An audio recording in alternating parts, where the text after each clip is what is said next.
Marc chapitre 16. Que Dieu bénisse sa parole, que Dieu oigne votre entendement. D'abord, pour ce qui concerne les dons, une chose, c'est qu'il ne faudrait pas que vous soyez dans l'ignorance. Deuxième chose, il faut que vous puissiez aspirer aux dons. Ça veut dire que ce que nous allons parler, si quelqu'un n'aspire pas à ça, il ne peut pas expérimenter. Première chose, qu'est-ce que je viens de dire? Qu'est-ce que je viens de dire comme première chose d'abord, pour ceux qui me suivent, m'en suivent rapidement dans ce que je viens de dire? Aspirer. Non, c'est pas ce que j'ai dit comme première, ça c'est la deuxième chose. J'avais dit... Pas être dans l'ignorance. Il ne faudrait pas être dans l'ignorance. Ça veut dire qu'on est dans l'ignorance, c'est sûr que lorsque ceux qui sont initiés à la chose vont commencer à faire, ça serait pour nous comme quoi? Bizarre. Ça sera bizarre, ça sera bizarre, puisque tu es comme si tu arrives pour la première fois en Chine, sans savoir qu'en Chine on ne parle pas français. Imagine-toi, tu arrives pour la première fois en Chine. Tu es un Ivoirien Djoula, un Ivoirien baoulé, et tu arrives pour la première fois en Chine, sans savoir que ceux avec qui tu vas t'adresser ne parlent pas la même langue que toi. Imagine-toi, tu es un Camerounais Bamileke. Pour la première fois, tu te rends en Russie. Et tu peux voir même des gens qui ont le même teint que toi. Mais pensant que lorsque tu vas dire bonjour en Bamileke ou en ivoirien, ils vont te répondre de la même manière. Mais au moment où tu dis bonjour en Bamileke ou en ivoirien, il te dit bonjour en russe. Donc, tu es ignorant par rapport à la langue. Donc, quand il te parle, sa langue là n'est pas jolie dans ton oreille. Sa langue là est baba par rapport à ton entendement. Je ne sais pas si tu me comprends. Sa langue n'est pas quelque chose que tu comprends. Ça veut dire que pour ce qui est des dons spirituels, il ne faudrait pas que vous soyez dans l'ignorance. Mais je veux bien mettre ça en pratique sur le don des langues précisément.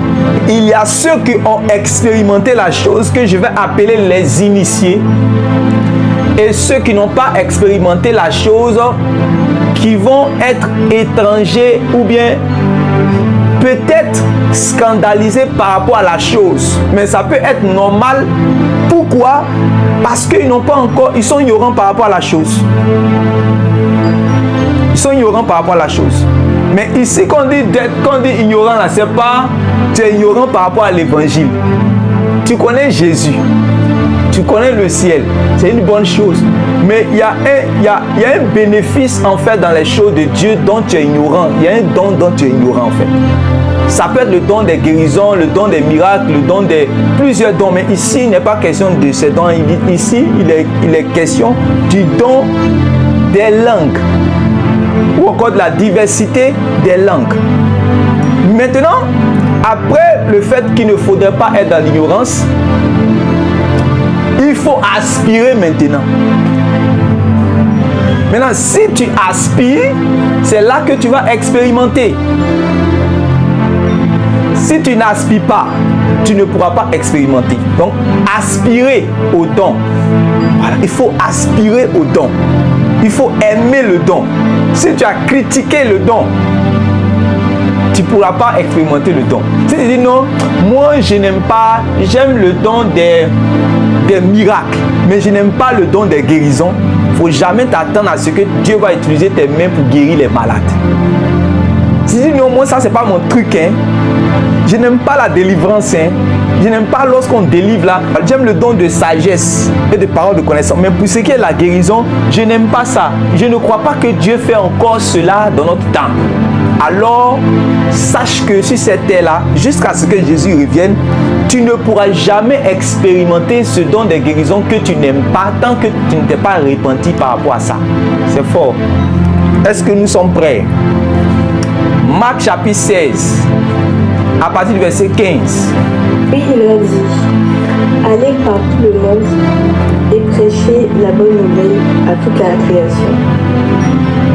Celui qui croira et qui sera baptisé sera sauvé, Mais celui qui ne croira pas sera condamné. Donc, celui qui croira et qui sera baptisé sera sauvé, mais celui qui ne croira pas sera condamné. Verset 17. Voici les miracles qui accompagneront ceux qui auront cru. Voici les miracles qui accompagneront ceux qui auront cru. Voilà. Donc, il est question de ceux qui croient ici. Donc, voici les miracles qui accompagneront ceux qui auront cru. Donc, vous soulignez le verbe croire, ceux qui auront cru. Donc, il est question de ceux qui croient. Oui. En mon nom, Oui. ils chasseront les démons. En mon nom, ils chasseront les démons. Ça veut dire que ceux qui croient en Jésus, il y a les miracles qui vont les accompagner et en son nom, ils vont chasser les démons. Est-ce que vous comprenez? Pourquoi? Parce qu'ils croient. Ici, Jésus n'a même pas encore parlé des dons spirituels. Jésus parle de ceux qui croient de ceux qui croient en son nom. C'est la raison pour laquelle vous allez voir dans Matthieu chapitre 7, le verset 21, les gens même qui ne vivent pas dans la sanctification comme toi, mais qui ont chassé des milliers de démons. Est-ce que vous comprenez? Ils ne vivaient pas dans la sanctification. Mais le nom de Jésus, la croyance dans le nom de Jésus leur a donné la capacité de chasser les démons. La croyance dans le nom de Jésus leur a donné le pouvoir de guérir les malades. La croyance dans le nom de Jésus leur a donné le pouvoir de faire des miracles. Pourquoi? Parce que Jésus a déjà dit avant de partir que ceux qui vont croire en son nom, ceux qui vont croire en lui, il y a des miracles qui vont les accompagner. Ça veut dire que les miracles-là, ils veulent même les accompagner. Maintenant, ces miracles-là, il dit en mon nom, ils chasseront les démons. Vous voyez qu'un chrétien normal peut chasser un démon. Pourquoi? Parce qu'il est en Jésus et il a la foi dans le nom de Jésus. Maintenant, il doit utiliser cette clé de foi au nom de Jésus là pour manifester le fait de chasser les démons. Oui, allons-y. Ils parleront de nouvelles langues. Ils parleront de nouvelles langues. Ils parleront de nouvelles langues. Est-ce que vous comprenez? Donc, voici l'objet vraiment de notre étude. Jésus, c'est Jésus qui a parlé de ça. C'est Jésus, en fait, qui a promis cela. Voilà. Pourquoi Jésus veut que ceux qui sont parmi son peuple parlent de nouvelles langues? Bon, parler de nouvelles langues, ça donne quoi? Parler de nouvelles langues, ça fait quoi? Pourquoi ils vont parler de nouvelles langues? Donc Jésus est celui qui a dit qu'ils parleront de nouvelles langues. Ceux qui vont croire en lui, ils parleront de nouvelles langues. Donc vous soulignez, ils parleront de nouvelles langues. Voilà. Ils parleront de nouvelles langues. Permet que tu vois que le fait de chasser les démons, c'est normal. Le fait de guérir les malades, c'est normal. C'est comme ça que tu dois croire que le fait aussi de parler de nouvelles langues, c'est normal pour toi, chrétien. Et c'est facile pour toi. C'est très facile pour toi. Maintenant, pourquoi nous parlerons de nouvelles langues? Pourquoi? Ésaïe chapitre 28, verset Saint-Esprit. Ésaïe chapitre 28, verset 11. Eh bien, c'est par des hommes aux lèvres balbutiantes et au langage barbare que l'Éternel parlera à ce peuple. Vous comprenez? Donc ici, Ésaïe donne une prophétie. Ésaïe donne une prophétie. Ésaïe dit, eh bien, c'est par des hommes aux lèvres balbutiantes. C'est quoi les lèvres balbutiantes? Les lèvres qui balbutient. Ça signifie bégayer. Ça signifie bégayer. Ok. Ça signifie bégayer. Très bien. Des lèvres qui bégayent, des lèvres qui balbutient. Et il dit, et au langage barbare. Et au langage barbare que l'Éternel parlera à ce peuple. Donc, on voit qu'il y a une prophétie sur un langage étranger. Ésaïe a prophétisé à prophétiser sur un langage étranger qui va arriver, mais Dieu va mettre ce langage-là en fait dans la bouche de certaines personnes. C'est-à-dire qu'ils seront comme des enfants qui balbutient. Vous voyez comment les enfants parlent là, non? Quand un enfant veut commencer à parler là, toi tu es Adjoukou, toi tu es Baoulé, toi tu es chinois, toi tu es allemand ici, toi qui es camerounais. Tu as vu comment tu as commencé à parler là, non? Tu as balbutié d'abord avant de commencer à parler, avant de commencer à aligner les mots. Dieu dit que c'est par des lèvres balbutiantes que lui, il va mettre sa parole dans la bouche des gens qui vont parler balbutiant à son peuple. Comprenez ça d'abord. Maintenant, il dit, et au langage baba. Donc, il y a une prophétie. Il y a une prophétie sur le langage. Un nouveau langage. Ça, c'est la prophétie qu'Ésaïe donne. Maintenant, Joël chapitre 2, le verset 28. Parce qu'on peut pas, Jésus ne peut pas venir comme ça. Il va dire qu'ils parleront de nouvelles langues. Bon, ils vont parler de nouvelles langues. Et puis, bon, qu'est-ce qui se passe? Ça donne quoi? On ne comprend pas. Après cela, je répandrai mon esprit sur toute chair. Vos fils et vos filles prophétiseront, vos vieillards auront des visions et vos jeunes des. Très bien. Donc, après cela, je répandrai de mon esprit sur toute chair. Donc, on va arriver à une période où Dieu, selon son bon vouloir, va déverser de son esprit, pas sur une catégorie de personnes, mais sur tous ceux qui sont disposés. C'est pour ça que Jésus a parlé de la condition de croire. C'est-à-dire que tous ceux qui vont croire, Dieu sera disposé à déverser de son esprit sur eux tous. Est-ce que vous comprenez? Dieu sera disposé à déverser de son esprit sur eux tous. Est-ce que vous comprenez ça? Il sera disposé à déverser de son esprit sur eux tous. L'esprit qu'il déposait sur les prophètes là, il va déposer ça sur eux.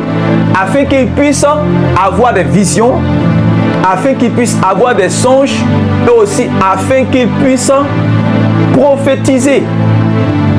Voilà. Afin qu'ils puissent avoir des visions, afin qu'ils puissent avoir des songes et afin qu'ils puissent prophétiser. Maintenant, prophétiser, ça veut dire parler de la part de Dieu. Maintenant, dans la prophétie, là, quand un oracle est donné, l'oracle vient dans votre esprit, Dieu vous transmet un message. Dieu vous donne un message que vous devez transmettre à des personnes. C'est pour ça la parole de Ésaïe chapitre 28 là, verset 11 là. La parole d'Ésaïe chapitre 28 verset 11 là. C'est ça qui est dans Joël chapitre 2 le verset 28. La parole d'Ésaïe chapitre 28 verset 11, c'est ça aussi que le Joël prophétise. C'est-à-dire, Dieu va donner des prophéties. Mais Dieu aussi a déjà dit qu'il y a une sorte de prophétie qu'il va donner, mais ça ne sera pas dans un langage normal. Un langage que tout le monde connaît, un langage hébreu. Un langage de son peuple, mais c'est un langage étranger. Amen. Est-ce qu'on est d'accord d'abord? Est-ce qu'on suit bien? Très bien. Donc, après cela, qu'est-ce qui va se passer? Nous sommes dans Marc chapitre 16 où le Seigneur Jésus revient encore sur l'affaire. Maintenant, quand Jésus promet cela, vous allez voir, c'est dans Actes des Apôtres maintenant que là, l'accomplissement va arriver. Donc ici, maintenant, nous sommes dans Actes chapitre 2. Maintenant, dans Actes chapitre 2, suivez-moi très bien, parce que dans Actes chapitre 2, Dieu veut accomplir la prophétie de Ésaïe chapitre 28, verset 11, et Joël chapitre 2, le verset 28. Il veut accomplir maintenant la prophétie. Et ça tombe bien, puisque les Juifs ont été dispersés dans les nations depuis qu'il y a eu le schisme du royaume d'Israël. Vous connaissez cette histoire. Donc, ils ont été dispersés dans les nations. Quand ils ont été dispersés dans les nations, il y a eu les Juifs qui sont retrouvés dans plusieurs nations. Voilà. Et donc, quand il y a eu le pèlerinage de la fête de Pentecôte, 50 jours après la Pâque, ils reviennent maintenant. Donc, nous sommes en Actes chapitre 2. Et pendant ce temps, Jésus a déjà promis à ses disciples de rester, de ne pas s'éloigner de Jérusalem, mais d'attendre à ce que le Saint-Esprit vienne. Donc, pendant qu'ils se réunissent en priant, le Saint-Esprit vient effectivement sur eux. Mais quand le Saint-Esprit vient, qu'est-ce qui se passe?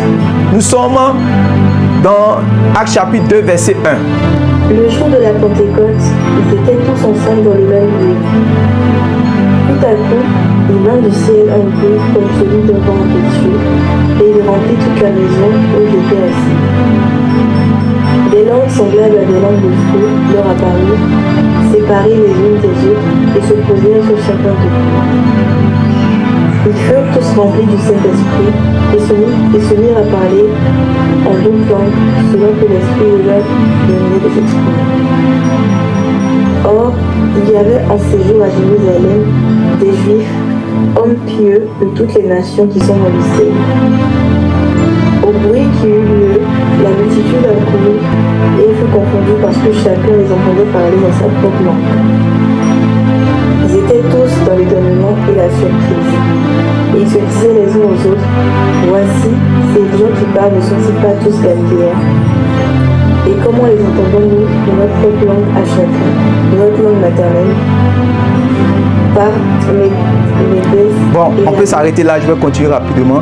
Que Dieu te bénisse. Il dit, et comment les entendons-nous parler dans notre propre langue à chacun, dans notre langue maternelle? Donc ici, vous voyez que ceux qui viennent, ils comprennent des langues maternelles puisqu'ils ont grandi en Chine, ils ont grandi en Grèce, ils ont grandi dans toutes les contrées, là où ils étaient, d'où ils sont venus. Voilà, Parthes, Médès, Élamites, donc ils les entendent parler dans leur langue maternelle. Ça c'est clair. Maintenant, pourquoi ils les entendent parler dans leur langue maternelle? C'est pour cela que je vous ai fait lire les passages prophétiques. Pour vous montrer que c'est ici, on est dans l'accomplissement de deux paroles prophétiques. Dieu dit qu'il veut parler à lui, son peuple, mais par des gens qui ont des lèvres qui balbutient et qui ont un langage barbare. Barbare veut dire étranger. Est-ce que vous comprenez? Actuellement, quand il leur parle par les prophètes, et les prophètes par lesquels Dieu passe pour parler à son peuple, ils ne sont pas étrangers. Ce sont des prophètes du peuple. Et ils utilisent un langage du peuple. Si vous lisez le livre de Jérémie, tout ça, il dit quand je vais t'envoyer, je vais te donner même le propre langage. Ce n'est même pas par un langage étranger. Je vais te parler même par leur langage qu'ils comprennent, mais ils ne vont pas se repentir. Maintenant, Dieu dit, il va arriver un temps où il va parler par un autre langage. Et ça, il a dit dans Isaïe chapitre 28, verset 11.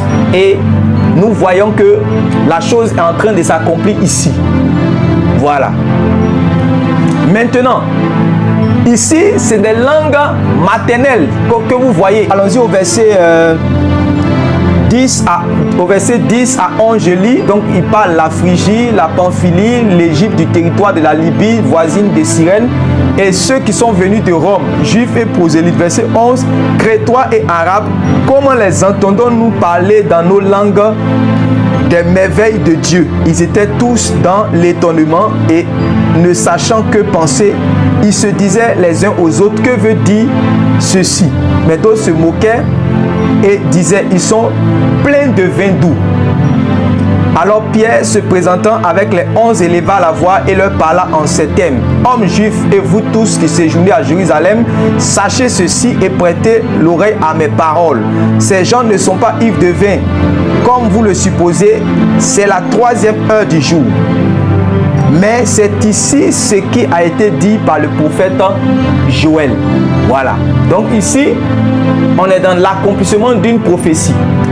Ici, l'apôtre Pierre a utilisé la prophétie de Joël, mais ce n'est pas seulement la prophétie de Joël, c'est aussi la prophétie de Ésaïe chapitre 28, verset 11. Quand vous allez lire, quand l'apôtre va commencer à parler des dons spirituels, dans 1 Corinthiens chapitre 14, il va revenir sur Ésaïe chapitre 28, verset 11. Je ne sais pas si vous comprenez. Ici, l'apôtre Pierre a dit, c'est ici la prophétie de quoi?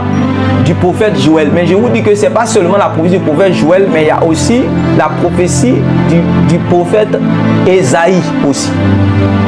Voilà. Maintenant, vous allez comprendre quelque chose. Ici, il s'agit de quoi?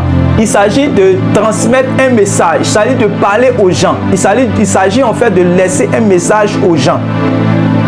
Il s'agit de s'adresser aux hommes. vois qu'ils disent des merveilles de Dieu, mais c'est pour que ceux qui sont en face d'eux comprennent un message, pour qu'ils puissent se sentir concernés. Parce que Dieu a dit qu'il va le faire. Est-ce que vous comprenez? Dieu a dit qu'il va s'adresser aux gens. Donc, par là, vous comprenez que parler de nouvelles langues ou encore le don des langues ou encore la diversité des langues à un niveau où on s'adresse, où on parle aux hommes. On parle aux hommes. On s'adresse aux hommes. Et si on s'adresse aux hommes, ça veut dire qu'ici, on est dans le cadre de la prophétie. Est-ce que vous comprenez? Puisqu'on reçoit une inspiration et quand on parle, on s'adresse aux gens. C'est pour cela que quand vous allez arriver dans 1 Corinthiens chapitre 14, c'est ce genre de langue que l'apôtre Paul va dire. Quand vous parlez, si vous parlez, il faut qu'il y ait forcément l'interprétation. Parce que dans cette dimension-là, on ne s'adresse pas à Dieu, on s'adresse aux hommes. Les hommes doivent comprendre pour recevoir édification. Dans ce langue, dans ce type de langue. Est-ce que vous comprenez? Puisque Dieu a promis que quand il va parler là, c'est lui qui va parler aux hommes. Lui va parler aux hommes. Même pas des lèvres qui balbutient et pas un langage baba, mais il va parler aux hommes. Il ne va pas parler à lui. La personne ne va pas parler à Dieu. La personne va parler de la part de Dieu. C'est pour cela que les hommes qui sont étrangers, qui viennent au jour de la Pentecôte, c'est qu'ils entendent des langues maternelles, des merveilles de Dieu. Donc ils sont concernés, ils ne peuvent plus partir. C'est ça même qui va faire qu'ils seront obligés de rester pour entendre la prédication de l'apôtre Pierre. C'est-à-dire que c'est un appât que Dieu a mis pour qu'ils ne puissent pas aller loin, pour qu'ils puissent rester là, pour que Dieu maintenant puisse leur parler. S'il n'y avait pas ce parler en langue là, ils allaient partir. Ils allaient finir de faire leur pèlerinage. Après ça, ils retournent dans leur pays. Mais ce qui a fait qu'il y a eu 3000 personnes qui ont été converties là, c'est ça là.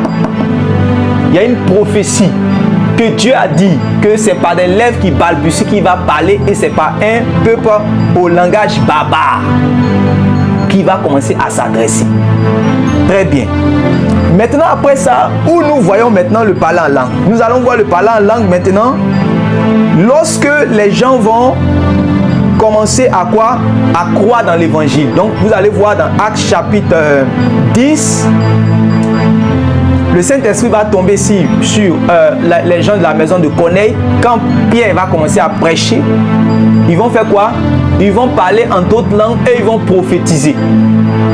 Mais vous allez voir que les seules fois où, lorsqu'il s'agissait des langues, on a dit les gens comprenaient, c'est ici, dans Actes chapitre 2. Mais toutes les fois où vous allez entendre que les gens parlaient en d'autres langues à partir de Actes chapitre 2, après Actes chapitre 2 là, on n'a jamais dit que les gens là comprenaient ce que les gens disaient. Toutes les fois, quand on va leur prêcher l'évangile aux païens et que les païens vont croire, quand ils vont se repentir pour croire, que le Saint-Esprit va venir sur eux pour attester que maintenant Dieu les a choisis comme ses enfants, qu'est-ce qui va se passer? Toujours on dit que, qu'est-ce qui se passe? On dit qu'ils parlaient en d'autres langues et prophétisaient. Vous pouvez voir ça, Actes chapitre 8, lorsque les apôtres sont venus, quand les apôtres sont venus en Samarie, après vous voyez ça dans Actes chapitre 10, lorsque Pierre a prêché dans la maison de Corneille, il avait rassemblé plusieurs païens qui étaient là-bas. Et après vous voyez ça dans Actes chapitre 19. Actes chapitre 19, vous voyez les anciens disciples, un de Jean-Baptiste qui était là, qui connaissait Jésus mais qui ne connaissait pas les choses sur l'esprit. Voilà, donc on les a prêché l'évangile, ils sont repentis réellement, ils ont cru dans le Saint-Esprit, ils ont cru dans le message de Paul, tout ça, et ils ont parlé en d'autres langues et ils ont prophétisé. Mais toutes les fois qu'on a dit ils ont prophétisé là, on n'a pas dit que les gens comprenaient dans un langage, non, on n'a pas dit ça. Puis maintenant vous expliquer. Donc avançons maintenant dans 1 Corinthiens chapitre 12, à partir du verset 7. Voilà, à partir du verset 7, le verset 4 dit: il y a diversité des dons, mais le même esprit.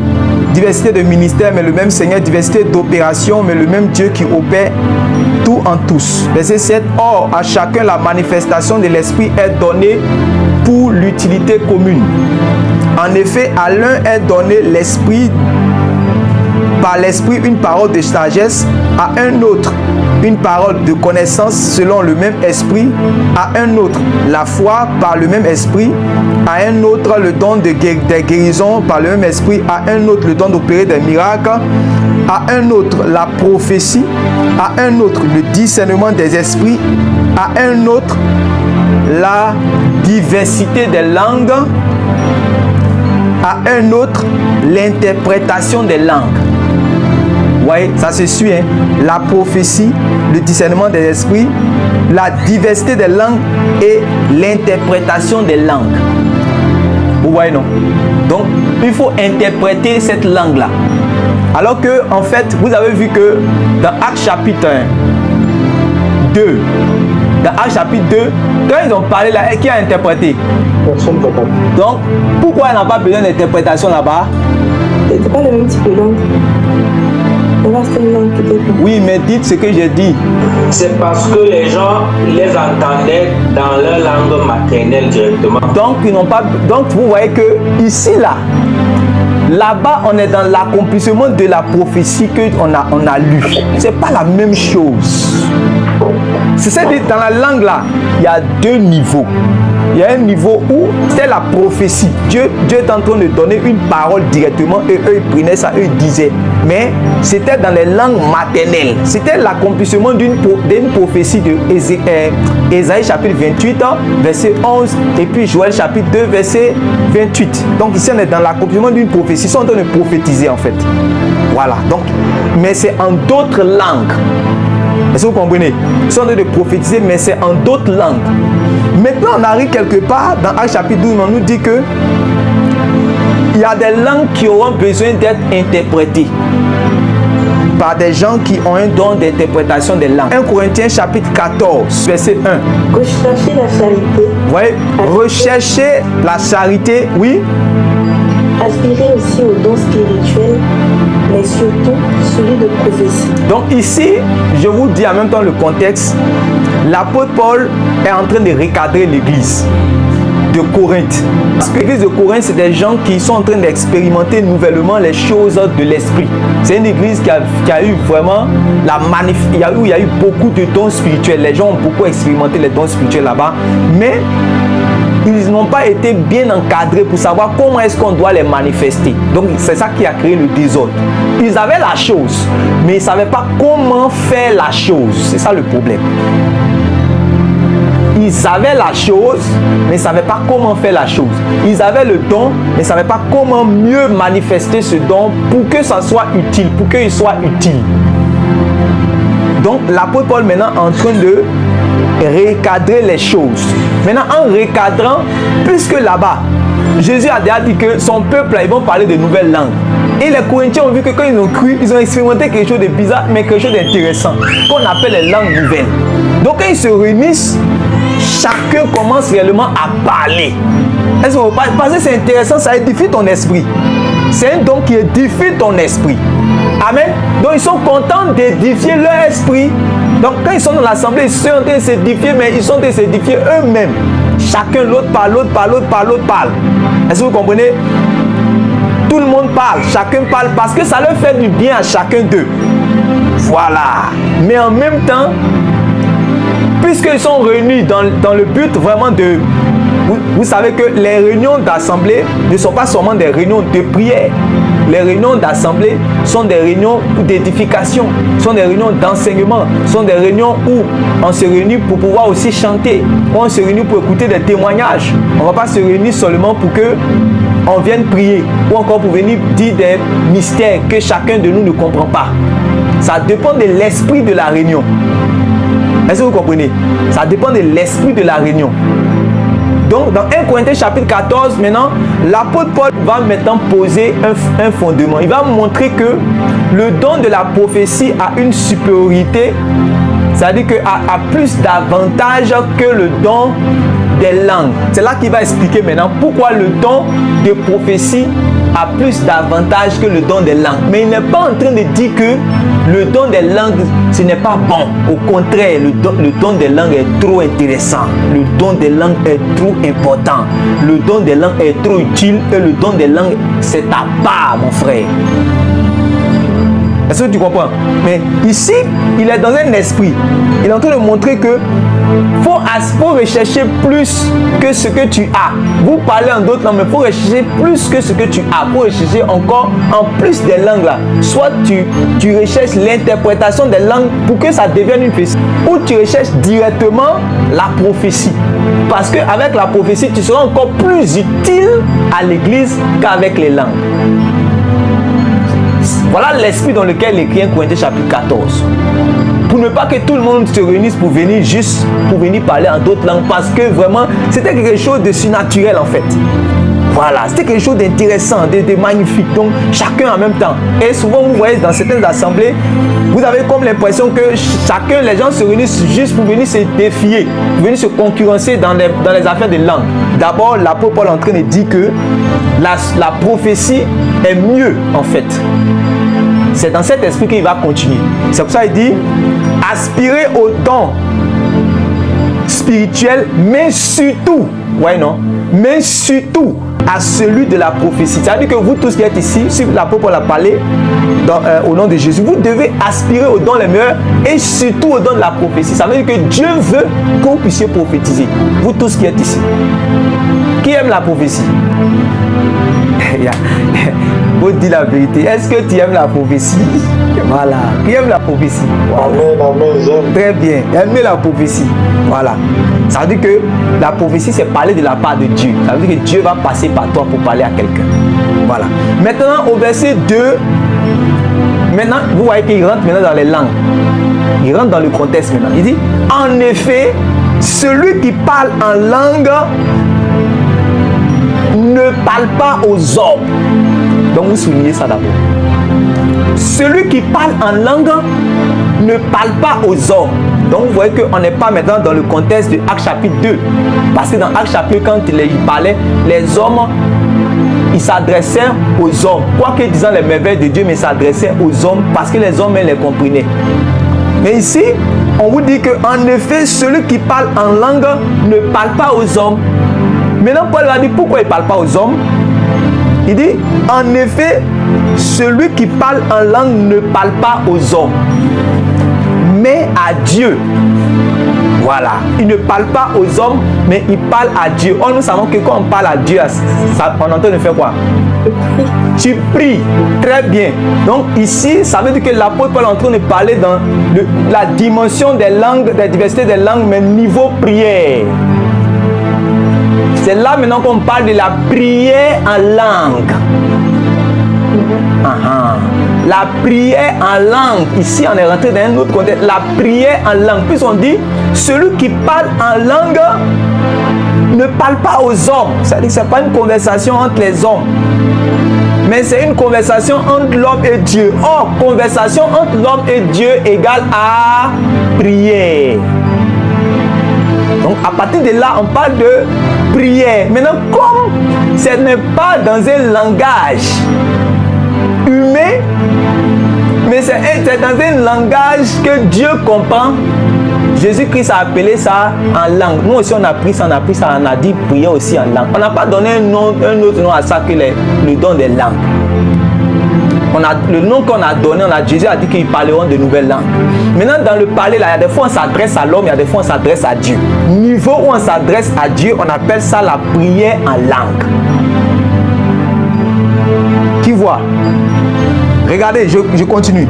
Il dit, en effet, celui qui parle en langue ne parle pas aux hommes, mais à Dieu, car personne ne le comprend. Personne. Aucun Allemand, aucun Français, aucun Chinois, aucun Grec, aucun Adjoukou, aucun Bamileke, aucun Japonais ne peut le comprendre. Même s'il dit bien ses oreilles, il ne peut pas comprendre. Même s'il se concentre, il ne peut pas comprendre. Est-ce que vous comprenez? Il ne peut pas comprendre cette langue. On dit que parce que ce n'est pas à lui qu'il s'adresse. Est-ce que je m'adresse à toi? Je ne m'adresse pas à toi, donc tu ne peux pas me comprendre. C'est à Dieu de me comprendre parce que c'est à lui que je m'adresse. Est-ce que quelqu'un veut s'adresser à Dieu?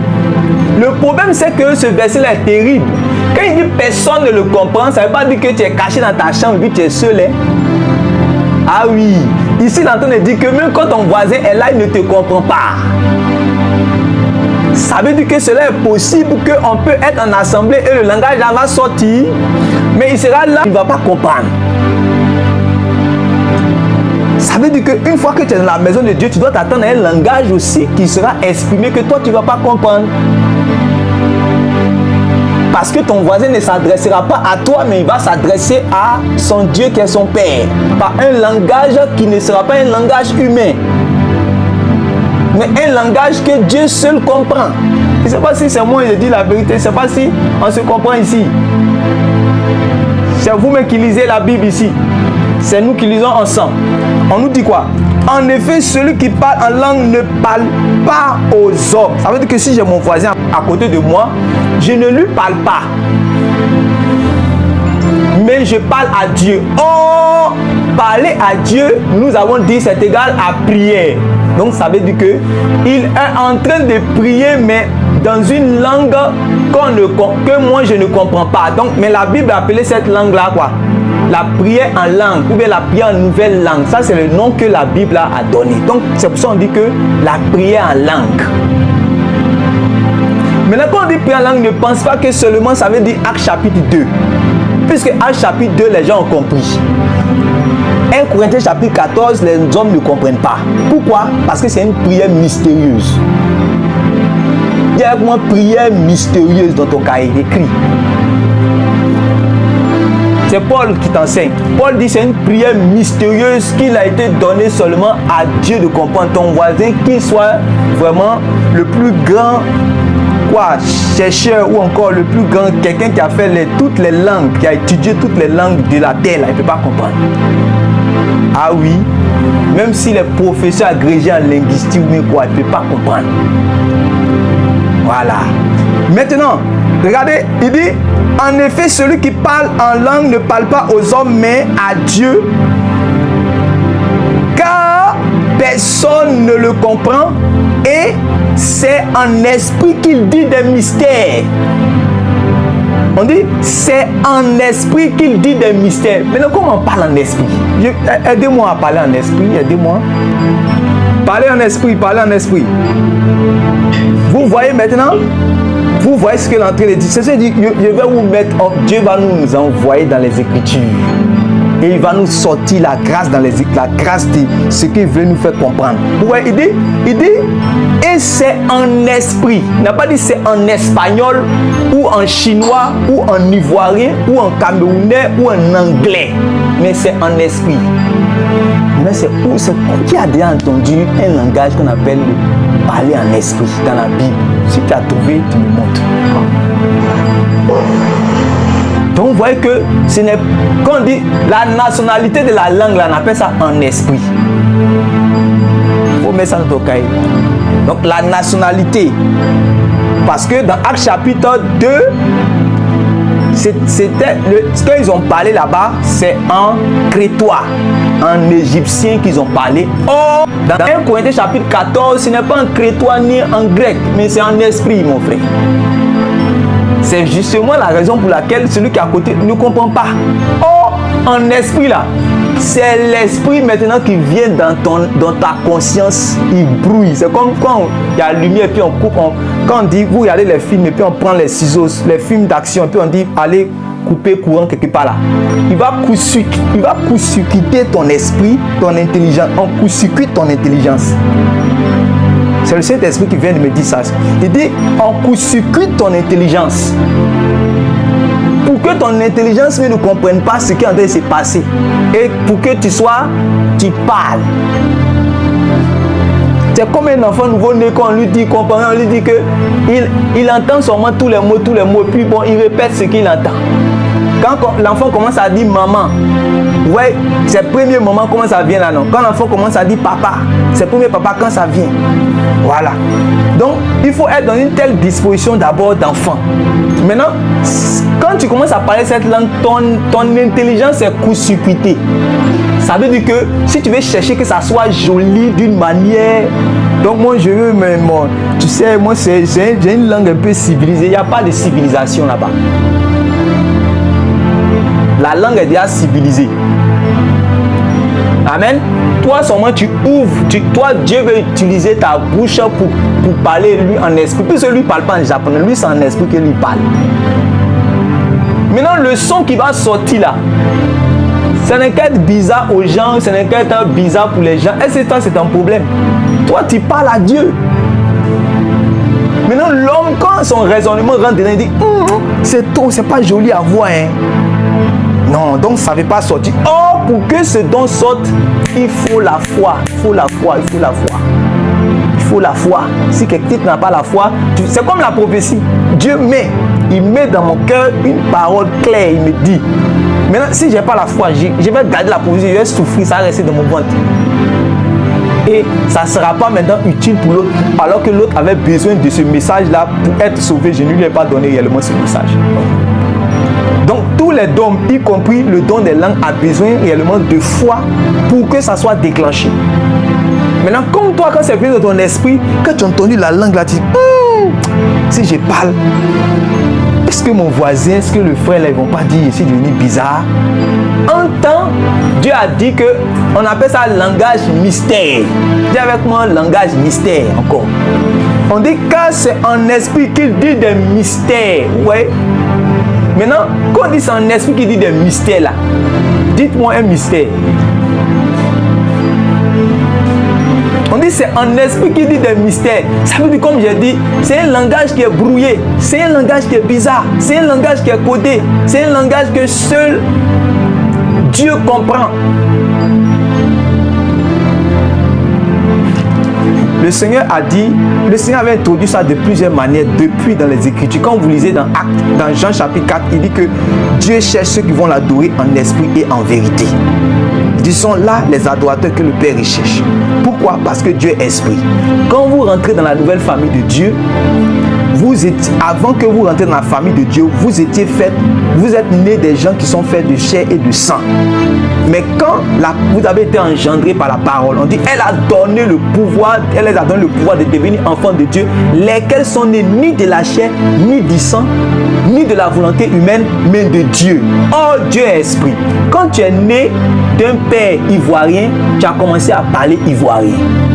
Quand tu es né d'une mère chinoise, tu as commencé à parler chinois. Quand tu es né d'un père anglais, tu as commencé à parler anglais. Maintenant, on te dit que tu n'es né spirituellement ni de l'homme, ni de la volonté humaine, ni du sang, mais tu es né de Dieu qui est esprit. Maintenant, Dieu dit, comme tu es né chez moi là, je vais te donner un nouveau langage. Maintenant, moi, mon langage, on appelle ça mystère, esprit. C'est pour cela que, oubliez, vous qui pensez que vous allez entendre parler, quand on dit la diversité des langues, vous allez entendre parler un langage civilisé ou encore un langage humain, oubliez. Il faut écrire dans ton cahier, oublie. Comme vous lisez dans Genèse chapitre 11, dans Genèse chapitre 11, vous voyez que les gens avaient un seul langage, selon la Bible. Ils avaient un seul langage. Jusqu'à, c'est dans Genèse chapitre 11 que Dieu les a confus et ils ont commencé à parler. Ça veut dire que les gens pensaient qu'ils allaient parler toujours le même langage que Dieu leur avait permis de parler. Donc quand il est devant son voisin, au moment où il veut parler ce langage-là, espagnol sort. En temps, lui qui est espagnol, lui qui est en face de lui ne comprend pas espagnol, lui c'est un grec. Donc, il ne se comprend pas. Lui dit Buenos dias. Lui dit autre chose. Tu vois? Donc, il voit qu'ils ne se comprennent pas. À partir de là, il y a eu cette division, ils sont séparés. Chacun a commencé à parler. Donc, à partir de là, eux, ils sont devenus barbares les uns les autres. Donc, leur langue là, c'était pas des langues civilisées, c'était des langues barbares. Les langues qu'on dit aujourd'hui, anglais, français, qu'on voit qu'aujourd'hui, ce sont des langues civilisées, tout ça. Mais c'était... Dieu les a confondus dès le départ. Et je suis en train de donner cet exemple. Pourquoi? Pour ne pas que tu penses que quand tu vas entendre réellement un langage bizarre, tu sois scandalisé parce que comment le Saint-Esprit peut s'exprimer de cette manière-là? Comment toi-même, avec ton esprit intelligent, là, le langage que tu as parlé là, c'est un langage, le langage que tu parles actuellement, l'anglais ou bien le français, c'est un langage de confusion, mon ami. Aux yeux de Dieu, c'est un langage de confusion. Est-ce que tu comprends ça même d'abord? Est-ce que tu sais que français, anglais, grec, c'est un langage de confusion aux yeux de Dieu? Très bien. Donc maintenant Dieu dit, vous savez que ce que les gens prennent pour sagesse, c'est folie aux yeux de Dieu. Et ce que Dieu dit que c'est folie là, c'est ça qui est sa sagesse. Maintenant quand il met un langage dans ton esprit, il dit exprime-toi. Il dit non, c'est la folie. Ça va, si ça sort, ils vont se moquer de moi. Mais il faut que tu sois un fou pour que tu sois sage à ses yeux. Ça veut dire qu'il faut que tu sois seulement fou. Il faut que tu sois comme. Ça veut dire que tu sois dans la posture d'un enfant. Vous savez, cette disposition-là, ce sont les enfants qui ne refusent pas. Dès que ça vient d'être, ils répètent. Dès que ça vient d'être, ils répètent. Dès que ça vient d'être, ils répètent. Vous savez, il y a eu des gens qui sont venus à une certaine époque c'est dernièrement même de notre époque qui sont venus pour dans l'esprit de revenir à la doctrine des apôtres. Et comme j'ai l'habitude de dire, en voulant revenir à la doctrine des apôtres, la ligne des apôtres là même là, souvent je dis ça pour eux, ils ont dépassé la ligne. Au moins s'ils devaient en revenant s'arrêter sur la route là, mais ils ont dépassé la ligne des apôtres pour aller derrière. Et donc le Saint-Esprit nous a envoyé par la grâce de Dieu pour que ceux qui ont dépassé là puissent revenir au moins sur la ligne. Ça va nous faire tous du bien. Et donc, ils ont commencé réellement à tirer sur tout et à tout combattre. Alors que dans la Bible, il y a des choses, la plupart des choses que Dieu nous a données sont des choses expérimentales. Ce n'est pas des choses théoriques. Ce sont des choses que vous devez expérimenter. Et quand vous allez expérimenter, c'est là que vous allez comprendre la chose. Les disciples ne savaient pas qu'il y avait des types de démons qui se chassaient par le jeûne et la prière. Chez eux, ils pensaient que le nom de Jésus suffisait. Il fallait être sur le terrain, en chassant le démon, tu vas comprendre qu'il y a un type de démon là. Bien que tu confesses le nom de Jésus, eux, avec le nom de Jésus, ils ne sortent pas. En plus du nom de Jésus, il faut avoir le jeûne et la prière dans ta vie. Sinon, ils ne sortent pas. Ça, où tu apprends. Tant qu'ils n'étaient pas sur le cas, ils ne pouvaient pas comprendre ça. C'est comme ça aussi dans les choses de Dieu. Il faut que tu sois initié, mon ami. Dis avec moi, je veux que tu m'inities, mon Père qui est dans les cieux. Il faut que Dieu, ton qui est dans les cieux, t'initie. Voilà, c'est très important. C'est très important. Maintenant, on continue tout dans 1 Corinthiens chapitre 14. Le Saint-Esprit va faire sortir encore quelque chose. Il dit, c'est un esprit qui dit des mystères. Maintenant, au verset 3, là, il parle de la prophétie. Ça ne nous intéresse pas puisque ici, quand on va toucher par exemple la prophétie, là on va parler de ces choses. Puis tu dis, celui qui prophétise au contraire parle aux hommes, édifie, les exhorte, les console. Ok. Mais il revient encore sur les langues, verset 4. Celui qui parle en langue s'édifie lui-même. Donc, celui qui parle, donc ça c'est un bénéfice de ces langues-là. Quoi que ce soit des langues que les hommes ne comprennent point, mais c'est une langue qui édifie mon esprit, qui me défie. Est-ce que tu veux t'édifier? Donc, si tu cherches à t'édifier toi-même, si tu cherches à t'édifier, parce que tu sais qu'avant d'édifier l'autre, il faut toi-même être édifié, hein, mon ami. Voilà, avant d'édifier l'autre, il faut toi-même être édifié. Maintenant, Dieu te dit, Dieu donne le moyen de s'auto-édifier, de s'édifier soi-même. Il dit que ça, c'est avec les langues qu'on peut le faire. Maintenant, si tu dis, moi, je n'aime pas les langues, hein, ta capacité à t'édifier toi-même, là, au lieu que ça soit 100%, ça sera 5%. Si tu es trop arrivé, ça sera 50%. Le bénéfice de la langue qui permet de s'édifier soi-même, là, tu ne vas pas bénéficier de ça. Et si tu me comprends, il faut faut aspirer. Je suis en train de te parler. Moi, le Seigneur m'a donné ce don-là. Parler en sorte à donner aux gens, ça veut dire que de pouvoir être dans les profondeurs des choses de Dieu, de pouvoir aspirer aux choses, aux profondeurs des choses de Dieu. C'est ça que Dieu m'a donné. Et je crois que après ce partage que nous avons eu, celui-même qui n'a pas encore expérimenté ces choses va expérimenter. C'est pas ma première fois de dire, j'ai dit ça plusieurs fois et des gens ont expérimenté ces choses.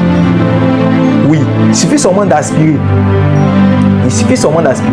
Donc, il dit, celui qui parle en langue s'édifie lui-même. C'est ça qui fait que, par exemple, quand je veux aller prêcher quelque part, ou bien quand je veux aller évangéliser, si je suis dans... j'ai pris par exemple 1 heure de prière, il y a une prière qui me permet d'édifier mon esprit pour que je puisse avoir plus d'inspiration. De sorte à ce que quand je suis arrivé même devant les gens, quand j'arrive même devant les gens, 1, je ne tremble pas. 2, les versets coulent à flot. Ça coule, ça vient seulement.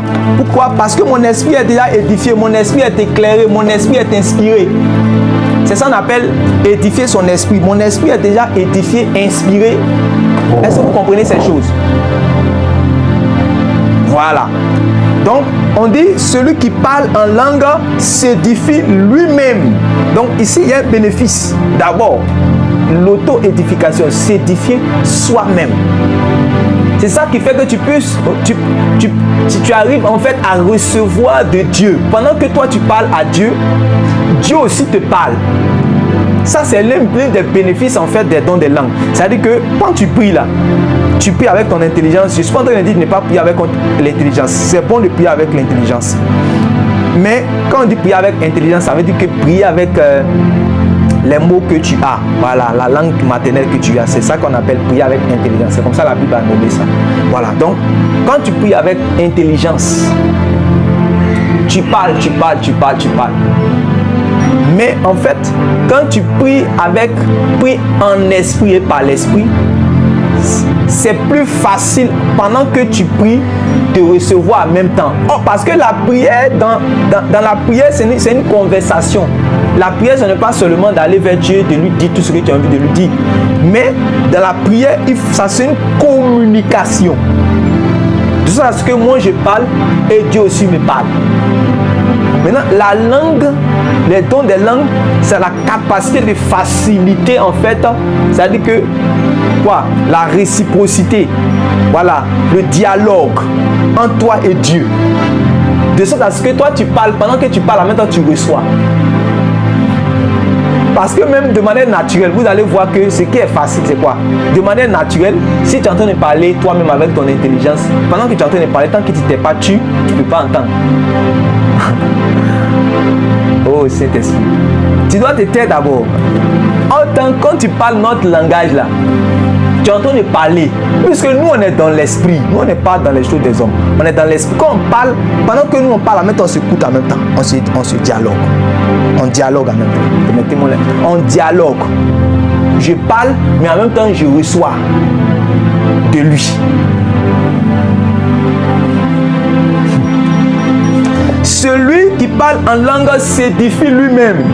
Si tu recharges toi-même, tu t'édifies toi-même. Donc c'est une bonne chose que de s'édifier soi-même. Ça qui fait que quand tu arrives en assemblée, tu es toujours chargé. Voilà. Maintenant, on continue. Il dit, je désire que vous parliez tous en langue. Ouais, non. Donc celui qui écrit ça là, il n'écrit pas pour que non. Il dit je désire que vous parliez tous langue. C'est-à-dire que s'il fallait que vous tous vous parliez en langue, hein, c'est mieux que vous tous même vous parliez en langue. C'est ça que lui veut. Parce que c'est votre part. Donc toi qui es ici, tu ne dois pas dire non. Mais la Bible a dit tous parlent-ils en langue. Tous parlent-ils en langue. Donc, de toutes les façons, tous ne parlent pas en langue. Hein. Donc, ce qui est ici fini, homme de Dieu, fini. Moi, j'attends le jour que tu vas parler sur la guérison. Paul dit, je désire que vous tous vous parliez en langue. C'est comme au temps de Moïse. Quand Dieu lui a dit, je vais prendre de l'esprit qui est sur toi et je vais déverser sur tous les 70 là. les 310 anciens que tu as réunis, il y avait Eldad et Médad qui sont restés dans le camp. Il y a un juge qui est venu dire, oh Moïse, le vieux, qu'il y a Eldad et Médad, ils ne sont pas venus, tout ça. Et Josué a dit, pourquoi ils ne sont pas venus? Il a dit à Josué, mon fils, pourquoi tu es jaloux? Laisse. Que moi-même là, si l'esprit là pouvait venir pour que tout le peuple d'Israël commence à prophétiser et que tout le peuple devienne peuple de prophètes, la gloire à Dieu. Est-ce que vous comprenez? Mais Moïse ne savait pas que pendant qu'il était en train de dire ça, Dieu a calé ça quelque part pour un temps futur. Et ce temps-là, c'est notre temps où dit, je vais déverser de mon esprit sur toute chair. Où je vais vouloir que tous ceux qui sont disposés puissent parler ces langues, puissent expérimenter les choses des prophètes. Vous savez que le Saint-Esprit, c'est l'esprit qui était sur les prophètes. C'est l'esprit prophétique. Et c'est par l'esprit prophétique qu'on parle en d'autres langues. Je vais vous envoyer quelque part. Regardez. Regardez bien, observez bien, même dans vos films que vous regardez. Parce que pour ceux qui ne sont pas encore allés consulter les communions, tout ça, regardez dans vos films que vous regardez. Quand les gens vont consulter le féticheur, surtout en Afrique, même dans les pays européens, ceux qui font l'esprit, tout ça, là, si vous avez déjà, je vous exhorte pas à aller regarder, mais pour ceux qui ont déjà vu là, vous allez comprendre que quand celui qu'on appelle l'oracle c'est celui qui est le médiateur, c'est celui qui est le messager, qui reçoit le message de l'esprit pour venir donner ça à celui qui vient consulter. Quand il dit, tu dis, voilà ce que tu veux, voilà ce que tu veux. Maintenant, il rentre dans sa case, il rentre dans son lieu secret. Maintenant, il va communiquer. Quand il ressort, vous allez voir qu'il ressort en transe. Chez les communions ici, ça existe. Il ressort en transe et il commence à dire des choses bizarres. Ça existe chez les blancs comme chez les noirs. Il commence à dire des choses bizarres avant qu'il va venir te donner le message. Regardez même dans les films de Hollywood. Quand il rentre dans sa cale, le féticheur rentre, quand il ressort en transe, il commence à dire des choses qu'il ne comprend pas. Il commence à dire des choses qu'il ne comprend pas. Mais ce qu'il est en train de dire là, c'est des mystères vis-à-vis de l'esprit avec qui il parle. Maintenant, quand il va finir de communiquer ça, maintenant c'est après ça maintenant qu'il te donne maintenant, toi maintenant le langage de ce que l'esprit a dit. L'esprit là, vous avez vu comment il s'exprime, non? C'est en français, il s'est exprimé. Regardez dans tous les films que vous voyez, même les films de magie, allez-y regarder, vous allez voir. C'est pour dire que les choses là sont devant vous, mais je ne sais pas pourquoi vous faites. Je vais vous dire ça pour que vous puissiez comprendre. Après ça, je vais vous expliquer maintenant une expérience que j'ai vécue. Je vous ai déjà plusieurs fois expliqué ça. Pour vous dire que les esprits ont un langage. Quand les esprits se parlent, mais quand ils parlent là, il n'y a pas une langue sur la terre qui ressemble à leur esprit, c'est pas le langage des hommes. Le langage des esprits, c'est pas le langage des hommes. Maintenant, ce que vous voyez dans vos films là, quand les gens sont consultés là, et puis ils commencent à sortir en transe, et puis ils commencent à dire des mots bizarres. Les mots bizarres là, c'est dans le langage spirituel. Voilà. Parce que c'est des langages qui n'est pas donné aux hommes de comprendre. Mais ça, après avoir fini de dire ces choses bizarres, c'est là qu'il dit maintenant, il transmet maintenant le message là à celui qui est venu consulter. Maintenant, ce que vous voyez là, c'est ce que les prophètes font. Seulement, la différence c'est que pour eux, la nature, c'est-à-dire que l'origine est satanique, l'origine est démoniaque. L'origine est souillée, alors que chez nous, l'origine c'est Dieu, l'origine est sainte, l'origine est pure. Maintenant, je vais vous montrer où ça se trouve, ce que je viens de dire. Où ça se trouve. 1 Samuel chapitre 10. Lisez à partir du verset 5. Suivez très bien, 1 Samuel chapitre 10, à partir du verset 5.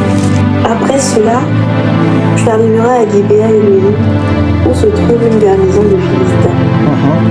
En entrant dans la ville, tu rencontreras une troupe de prophètes descendant du haut lieu, précédés du luth, du tambourin, de la flûte et de la harpe, et prophétisant eux-mêmes.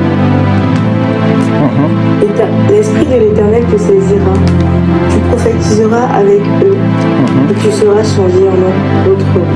Il dit encore une deuxième fois. Oui. À partir du verset 5. Oui. Après cela, tu arriveras à Gibéa et Léhi, où se trouve une garnison de Philistins. En entrant dans la ville, tu rencontreras une troupe de prophètes descendant du haut lieu, précédés de luth, du tambourin, de la flûte et de la harpe, et prophétisant eux-mêmes. Stop. Et prophétisant eux-mêmes. Et prophétisant eux-mêmes. Lis ce passage-là dans deux autres versions. Vous allez voir quelque chose. Parce que vous ne comprenez pas quand on dit ils prophétisent eux-mêmes là. C'est une manière de dire, c'est une manière de parler. En fait, nous, quand nous on lit plus dans la profondeur, on comprend ce qu'ils sont en train de dire. On comprend ce que celui qui parle là, en train de dire en fait.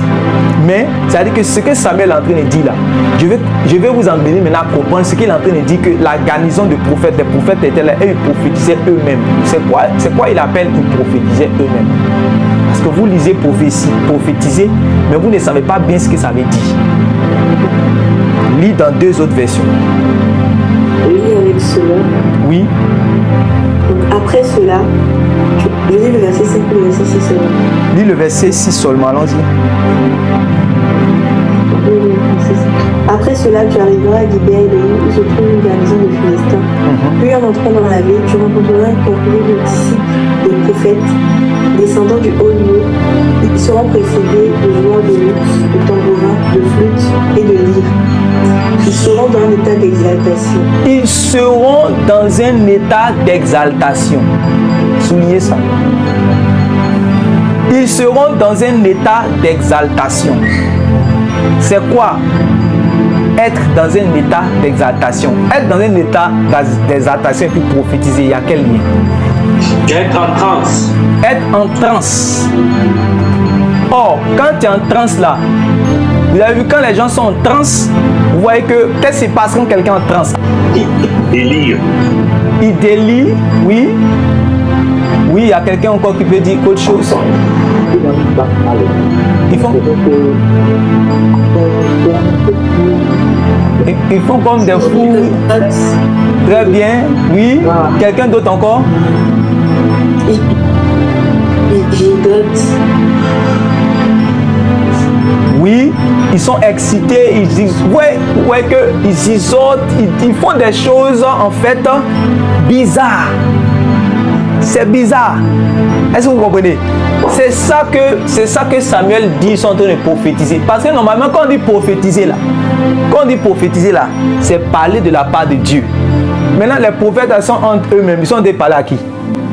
Parce que c'est donner un message de Dieu au peuple de Dieu. Eux, ils sont entre eux-mêmes, on dit qu'ils sont en train de prophétiser. Je vais vous emmener dans la profondeur de ce que Samuel est en train de dire en fait. Voilà. Ils sont en fait ce qu'on appelle des mystères là. C'est ça qui est en train de se passer. Ils sont en transe, ils sont dans un état d'exaltation et des choses en fait, ils sont en train de... Voilà. Lisez ça encore dans une autre version. Peut-être lisez ça dans une autre version encore. Je sais qu'il y a quelque chose. En fait, ce que Samuel est en train de dire, Samuel est en train de dire que... Lis la suite. Lis la suite avec ce mec que tu as pris là. Lis. Avec ce mec? Oui. Alors l'Esprit de l'Éternel tombera sur toi. Tu deviendras tout exalté comme eux et tu seras changé en un autre. Vous voyez, non? Alors, l'Esprit te saisira. Ici, dans la version de Louis II, on dit tu prophétises, mais vous-même, demandez-vous, posez-vous la question, mais il prophétise, il va prophétiser qui? Il va prophétiser qui? Il va dire quoi?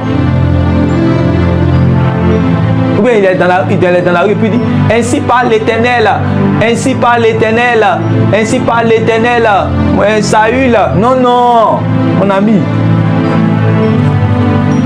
Il dit des choses mystérieuses.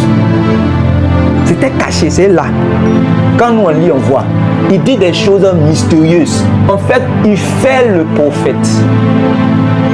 En bon français, Saül fait le prophète. Parce que ça là, ce qui se passe là, ce sont les prophètes qui faisaient cela. Quand on voit quelqu'un en train de faire cela, on le prend pour un prophète. Voilà. Quand on voit quelqu'un faire cela, on le prend pour un prophète. Parce qu'il est en transe. Tout juste après ça là, quand les prophètes sont dans cette agitation, quand les prophètes sont dans cette manifestation, soit c'est pour parler de la part de Dieu, soit c'est pour aller accomplir comme les Samson, comme en fait, c'est qu'il y a quelque chose qui vient ensuite. C'est comme quand vous voyez les gens vont consulter là. Voilà, il vient, il commence à parler des langues bizarres et après maintenant il te transmet le message. C'est la même chose avec aussi le Père des esprits, parce que n'oubliez pas que Dieu est le Père des esprits. Cherchez-nous d'abord l'original. Vous avez compris la photocopie. Voilà. C'est pour cela que quand on est dans le lieu, c'est que quand on commence à prononcer réellement des choses, on commence à prononcer des choses bizarres qu'on ne comprend pas. Les gens prennent ça en bizarre, ils ne comprennent pas. En temps, nous, on est en train de recevoir. En temps, nous, on est en train de recevoir pour pouvoir communiquer cela aux autres. Donc, vous voyez quand on dit, tu seras toi-même dans un état d'exaltation, oui. Et tu seras changé en un autre homme. Oui. Quand ces signes se seront réalisés pour toi, agis selon ce que tu trouveras à faire, car Dieu est avec toi. Oui. Tu me précéderas à Gilgal, où je te rejoindrai pour offrir des holocaustes et des sacrifices de communion. Tu m'attendras 7 jours jusqu'à ce que je vienne te retrouver. Alors je te ferai savoir ce que tu dois faire. Oui. Saül quitta Samuel, et lorsqu'il se retourna pour reprendre la route, Dieu opéra une transformation en son être intérieur. Oui. Et tous les signes annoncés se produisirent ce même jour. Voyez non. Et tous les signes annoncés. Donc il était seul sur la route et puis la chose est en train de se passer. Allons-y seulement. Oui. Quand il arrivait à Gibéa, une confrérie de disciples, des prophètes venaient dans sa direction. Oui. Alors l'Esprit de Dieu tomba sur lui et il entra dans un état d'exaltation au milieu d'eux. Oh, ce que vous lisez ici, on dit quoi? Avec lui second, on dit quoi? Ceux qui ont lu second devant eux, on dit quoi?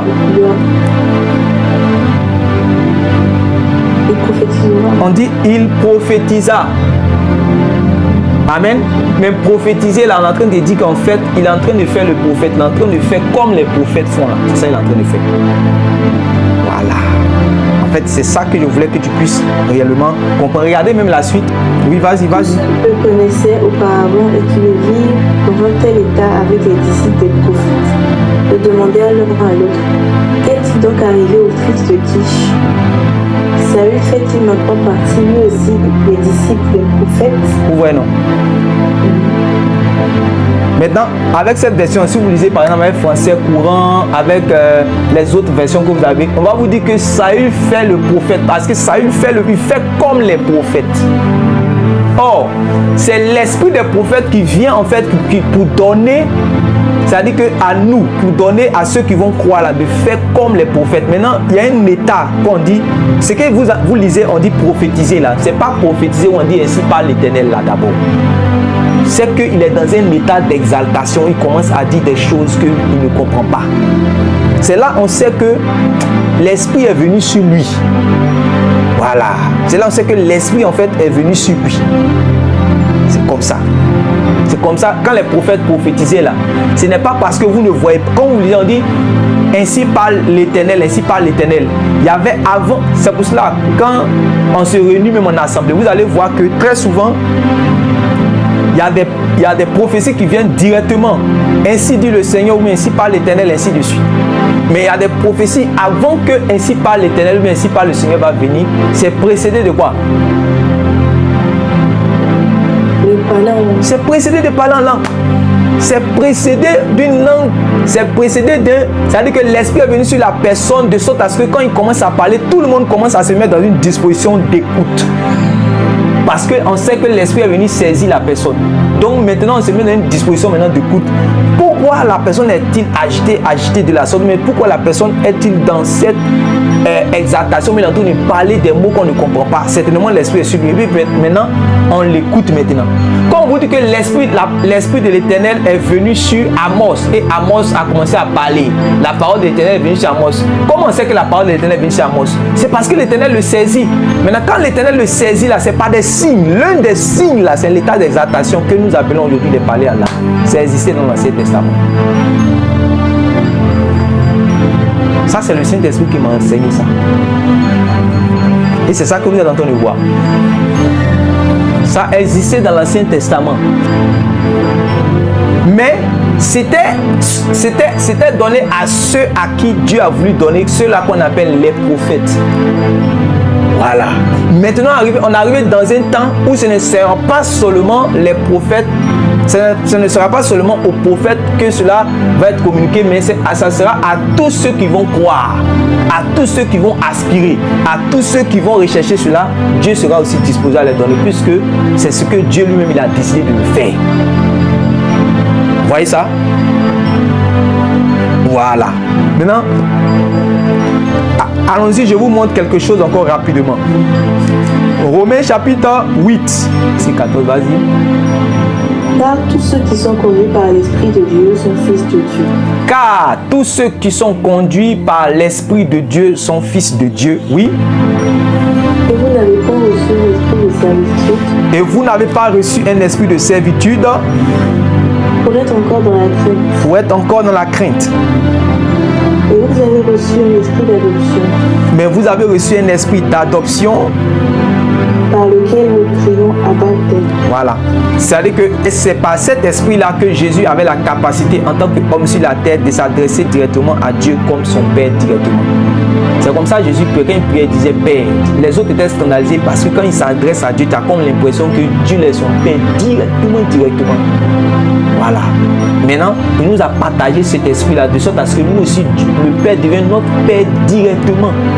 On n'est plus dans la servitude. Notre Père là, c'est directement Dieu le Père. Est-ce que vous comprenez? Voilà.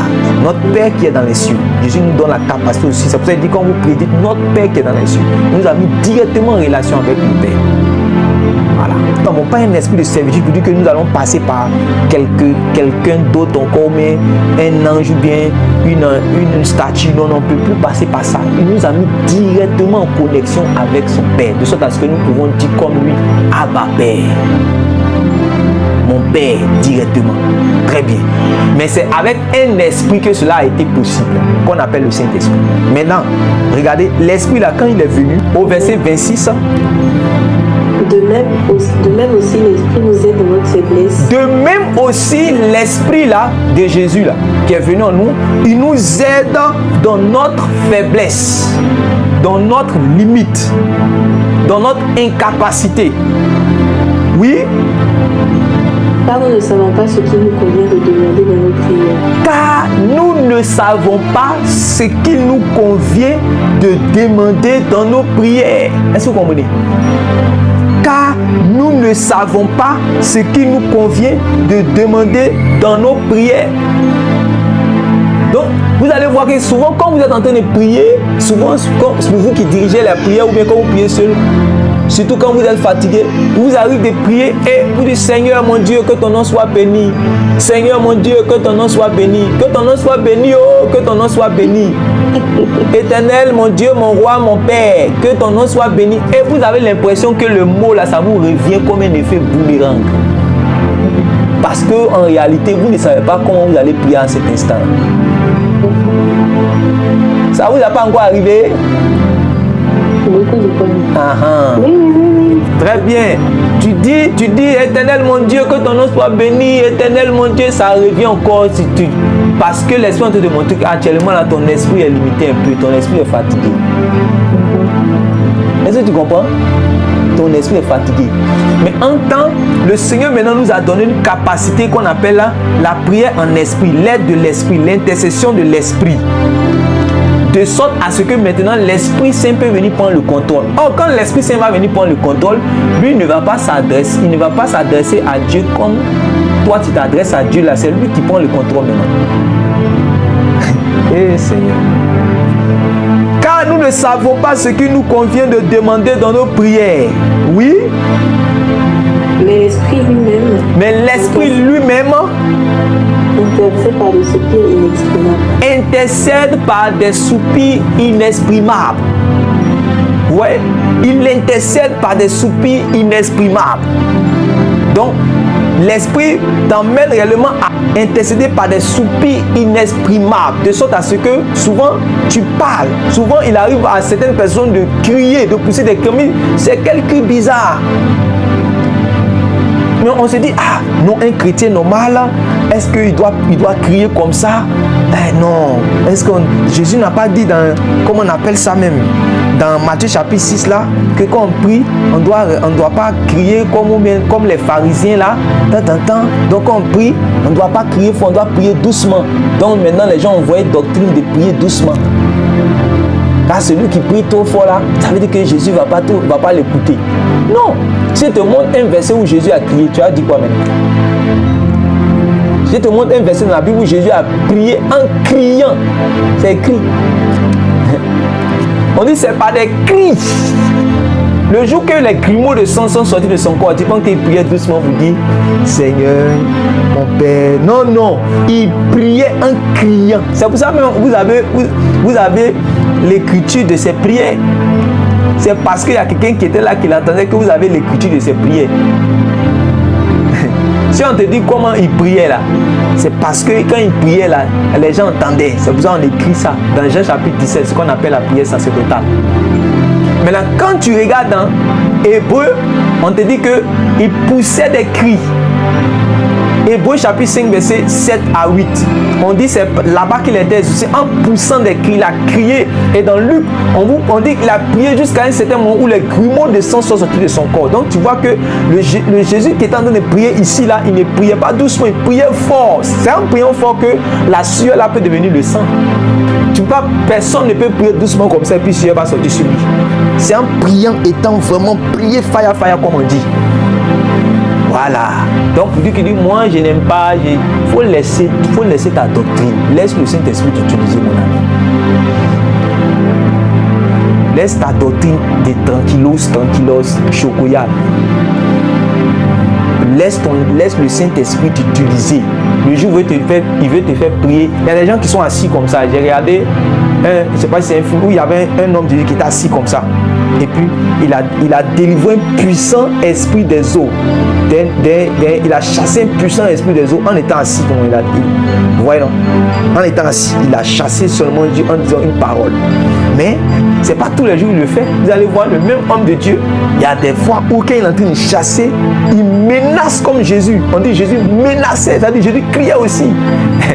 Il a toute la plénitude de la puissance de Dieu, mais devant un démon, il crie sors! Go! Ouais, mais des fois il peut s'asseoir. Donc il faut te laisser conduire par le Saint-Esprit. Il ne faut pas choisir un côté pour dire non, que moi j'aime qu'on prie doucement. Moi j'aime pas qu'on crie. Moi j'aime pas qu'on pousse des cris. Moi j'aime pas qu'on dise des choses bizarres. Laisse le Saint-Esprit t'utiliser dans la prière et aller dans une dimension avec toi, mon frère. Alléluia. Si tu veux t'initier là, sois un enfant et accepte les vérités là simplement. Et tu seras initié aux choses de l'esprit.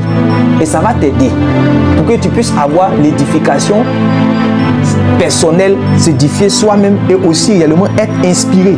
Voilà. Maintenant, on dit, mais l'esprit lui-même intercède. Donc, on voit l'intercession de l'esprit. Et c'est ça qui arrive quand on est dans les programmes ou encore quand on est dans la présence de Dieu. Tu es en train de prier pour un frère. Comment je vais prier pour le frère Serge, pour le frère Olivier? Peut-être que je n'ai pas de ces nouvelles. Je ne sais pas comment je vais prier pour lui. Bon, comment je prie pour lui? Je peux prier souvent par lui, par intelligence, mais est-ce que je sais vraiment ce de quoi il a besoin? Peut-être ce jour, est-ce que je sais? Jésus, ce que vous parlez, ce que vous dites, est-ce que vous savez ce que le Saint-Esprit a fortement sur moi ce soir-là? Quand tu intercèdes pour ton frère, à l'instant où ce qu'il vit, est-ce que tu sais ce qu'il vit? C'est là que maintenant le langage peut venir en puissance. Parce que quand tu commences maintenant à parler ce langage-là, on dit que Dieu comprend. Et ce langage-là, c'est le Saint-Esprit qui est dans les profondeurs du Père et qui connaît les secrets du Père, qui prend maintenant le contrôle et il utilise toi seulement ta bouche pour remuer, pour balbutier. Et maintenant, lui, il va donner le secret que le frère est en train de vivre là.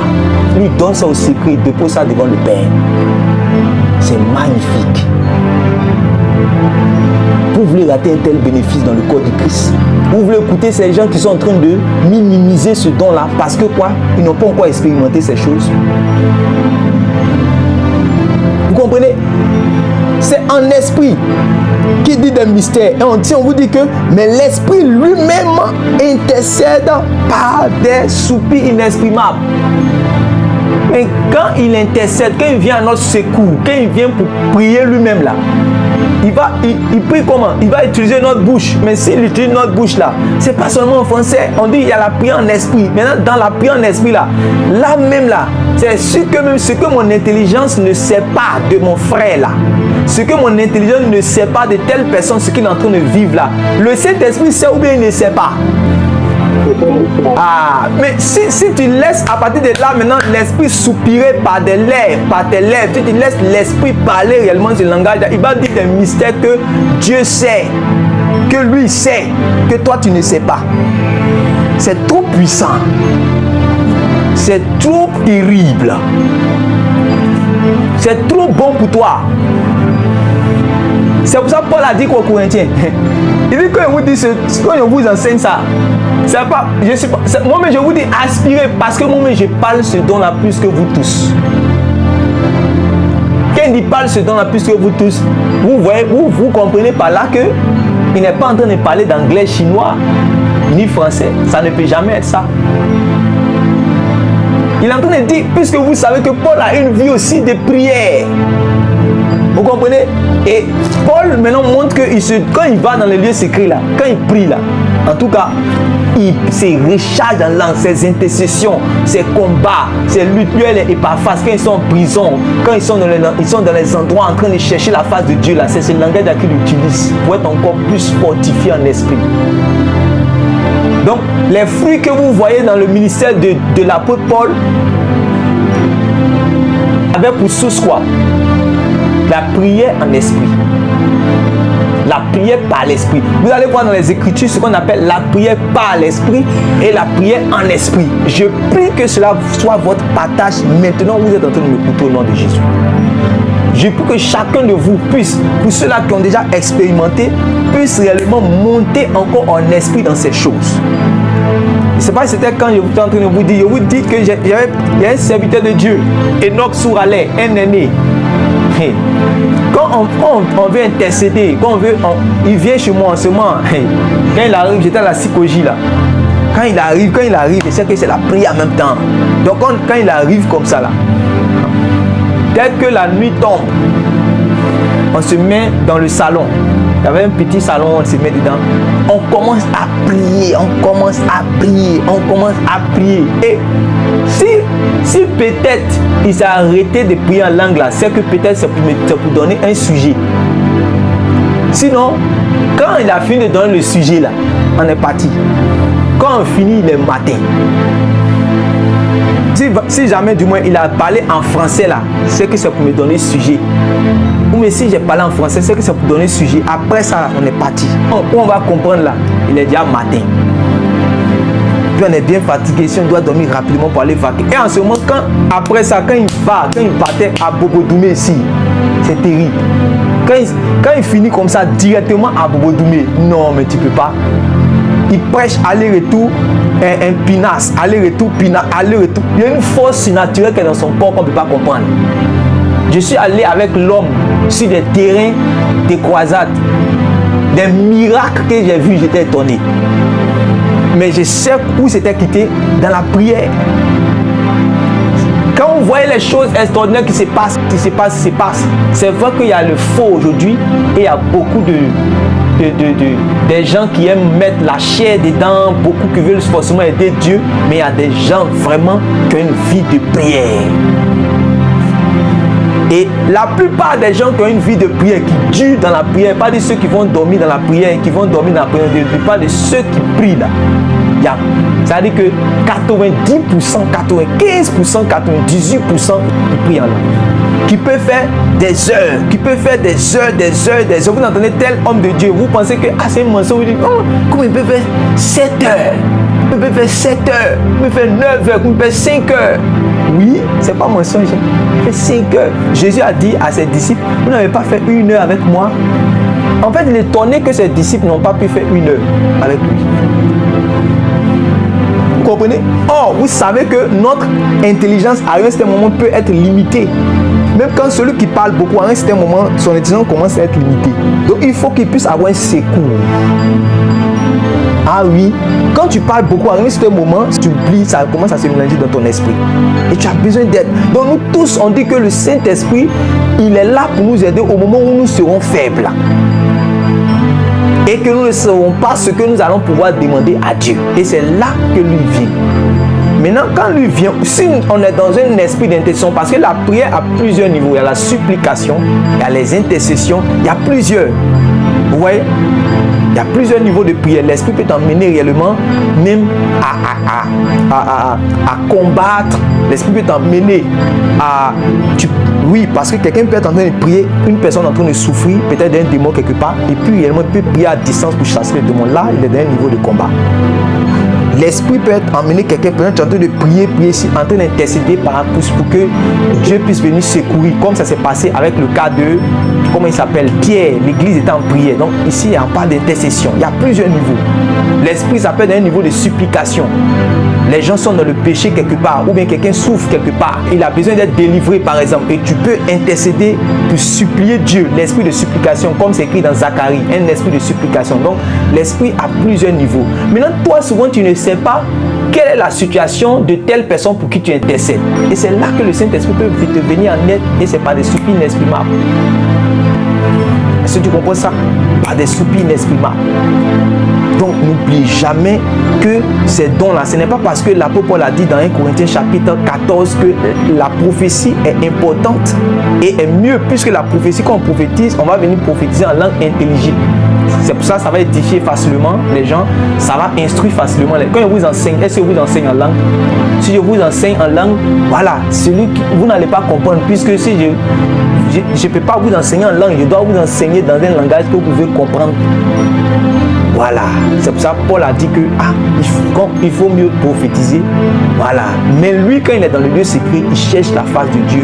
Voilà. Maintenant, après ces choses, je vais nous montrer encore une autre chose. Toujours dans 1 Corinthiens chapitre 14. Vous allez voir que quand on arrive au verset 12. De même, vous, puisque vous aspirez aux dons spirituels, que ce soit pour l'édification de l'Église que vous cherchez à en posséder abondamment. C'est pourquoi que celui qui parle en langue prie pour avoir le don d'interpréter. Voilà, que celui qui parle en langue prie pour avoir le don d'interpréter. Pourquoi? Parce que là, il se trouve en assemblée.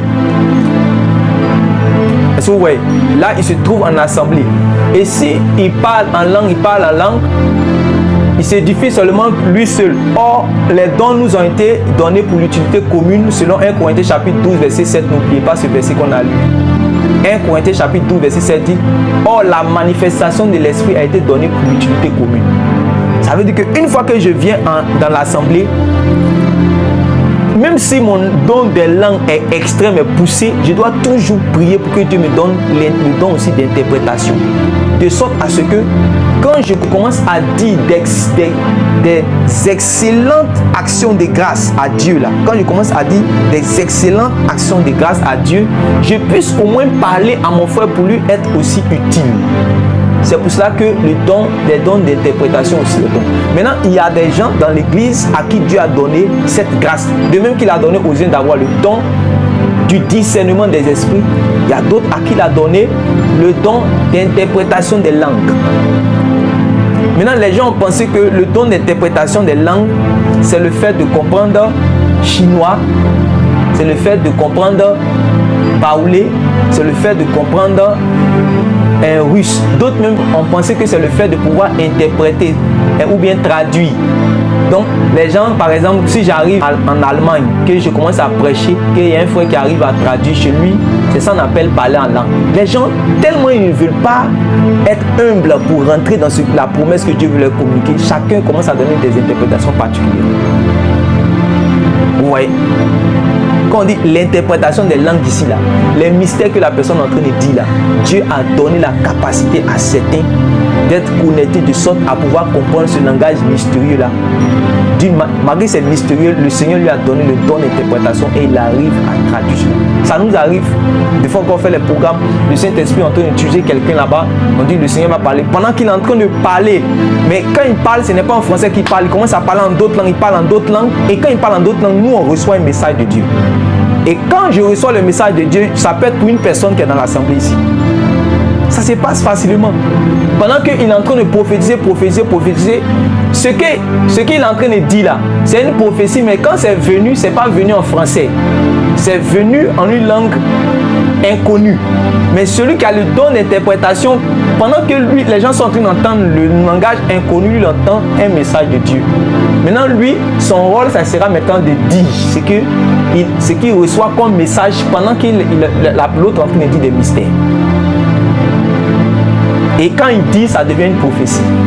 Vous voyez comment Dieu, le Saint-Esprit est venu aider l'Église et on est en train de s'amuser avec les dons de Dieu. Ouais. Oui, allons-y. Verset 14. Car si je prie en langue, mon esprit est en prière et mon intelligence demeure stérile. Vous voyez que l'expression maintenant prière est sortie. Pour vous montrer que dans ce cas, on est en train de parler de la prière. Il dit, car si je prie en langue, dit, mon esprit est en prière. Donc c'est une bonne chose. Il faut que ton esprit soit en prière. Voilà, il faut que ton esprit soit en prière. C'est pour ça que tu vas voir comme Anne. Le souverain sacrificateur pense qu'elle est ivre parce que ses lèvres balbutient. Elle dit que ce n'est pas, c'est mon âme maintenant qui est en train de parler. Que où tu vois, tu penses que c'est ivre, c'est mon âme qui est en train de parler. C'est pour cela que quand vous priez en langue là, c'est-à-dire que le bénéfice qui est dedans, c'est que vous êtes dans le bus, vous êtes dans la douche, vous êtes partout où vous êtes, quand vous êtes en train de balbutier la langue là, vous êtes en train de prier en esprit. Vous êtes en train de prier en esprit. Vous pouvez être en train de cuisiner, puis vous priez. C'est trop intéressant, c'est trop bon. Vous êtes en train de faire, vous êtes en train d'étudier. C'est une langue que ça peut sortir. Même je suis en train de prêcher et puis ça peut sortir. Je suis en train de chanter et ça peut sortir. Et je peux prier dans cette langue-là. Vous comprenez ça? Regardez maintenant la suite. Ce qui va venir encore. Regarde, il dit quoi? Car si je prie en langue, mon esprit est en prière, mais mon intelligence demeure stérile. Allons-y encore. Que faire donc? Je prierai par l'esprit. Donc Paul veut que tu pries par l'esprit. Je prierai par l'esprit. Je prierai par l'esprit. Donc vous voyez que prier par l'esprit, c'est quoi? Qui est d'accord avec ce qu'elle a dit? Prier en esprit, là, c'est quoi? Donc, pour celui qui ne savait pas ce que ça veut dire que prier en esprit veut dire prier en langue. Donc, si je dis ici, commençons à prier en esprit, ça veut dire que je suis en train de dire quoi? Ça veut dire que je suis en train de prier en langue. Vous avez vu que les gens ont condamné les choses pour rien. On dit donc que, on dit prier en esprit, voilà. Oui, prier en esprit veut dire prier en langue, mon frère. Il faut écrire ça aussi quelque part. C'est Paul qui est en train de t'expliquer. Donc, car, il dit que faire donc? Je prierai par l'esprit. En temps, tu sais que prier par l'esprit, c'est ce qui vient d'être dit au verset 14. C'est prier en langue. Donc, prier par l'esprit, c'est prier en langue. C'est-à-dire, c'est faire prier ton esprit. C'est pas ton intelligence. Faire prier ton esprit. Ton esprit régénéré, bien sûr. Oui, maintenant. Je chanterai par l'esprit. Il dit, je prierai par l'esprit. Mais je prierai aussi avec l'intelligence. Mais je prierai aussi avec l'intelligence. Vous voyez que c'est deux types de prières, non? Prier avec l'intelligence, c'est prier en français. Ou bien prier en anglais. Ou bien prier dans la langue maternelle, là. Voilà. Maintenant, prier en esprit, c'est prier un langage qui n'est pas humain. Maintenant, tu cherches quel langage, tu vas chercher, tu vas pas. On dit c'est un langage qui n'est pas humain. Est-ce que vous comprenez ça? Voilà, c'est un langage qui n'est pas humain. C'est un langage de l'esprit. Voilà, c'est un langage de l'esprit. Maintenant, il dit quoi? Je chanterai par l'esprit. Et je chanterai aussi avec l'intelligence. Donc, il y a deux manières de chanter aussi, non? Il y a deux manières de chanter. Il y a chanter avec intelligence et à chanter aussi par l'esprit. Amen. Il y a chanter aussi par l'esprit et à chanter aussi avec intelligence. Donc, chanter par l'esprit veut dire quoi aussi? Si vous suivez toujours le même cheminement, chanter par l'esprit, ça veut dire quoi? Donc, vous êtes d'accord qu'on peut chanter en langue? Oui. Ok, donc on est en train d'avancer. Donc, on prie en langue, on chante aussi en langue. Très bien. Voilà. Maintenant, Autrement, oui. tu rends grâce par l'Esprit. Comment celui qui est dans les rangs de l'une du peuple rendra-t-il à lui à ton action de grâce, puisqu'il ne sait pas ce que tu dis. Vous voyez, non? Parce qu'il n'est pas initié, donc il ne peut pas dire Amen. Il ne sait pas que tu es en train de dire des mystères. Lui, il est étranger, dit, mais lui, il est en train de dire quoi même? C'est pour ça la question est venue. La question de notre thème d'aujourd'hui. Il a dit quoi? Quand nous étions en prière, j'étais entendu parler en langue. J'étais entendu prier en langue. Et ça m'a rendu bizarre. Donc, je voulais savoir. Donc, il était humble au moins. Si c'était quelqu'un d'autre, là, il a dit, il est bizarre, hein? Voilà. Je me rappelle. Voilà comment un jour, le Saint-Esprit a communiqué un don des langues à quelqu'un. J'étais en train de donner, on était en train de prier comme ça, tout juste même en ligne. Pendant qu'on était en train de prier, il y a une sœur qui était connectée. Et pendant qu'on priait, j'ai commencé à prier en langue. Et elle avait été dans un groupe en fait où on avait enseigné que ces langues-là, vous savez, les gens quand ils ne comprennent pas quelque chose, ils viennent en mettant dedans. Ouais, non, les charismatiques là, ou bien les églises de réveil là, allaient à faire des ribobo, rababa, tout ça là c'est du diable, hein, tout ça là, voilà. Donc, elle a entendu un langage. Donc, elle était un peu choquée une fois. Elle dit, ah, ça c'est quoi? C'est quelle langue ça?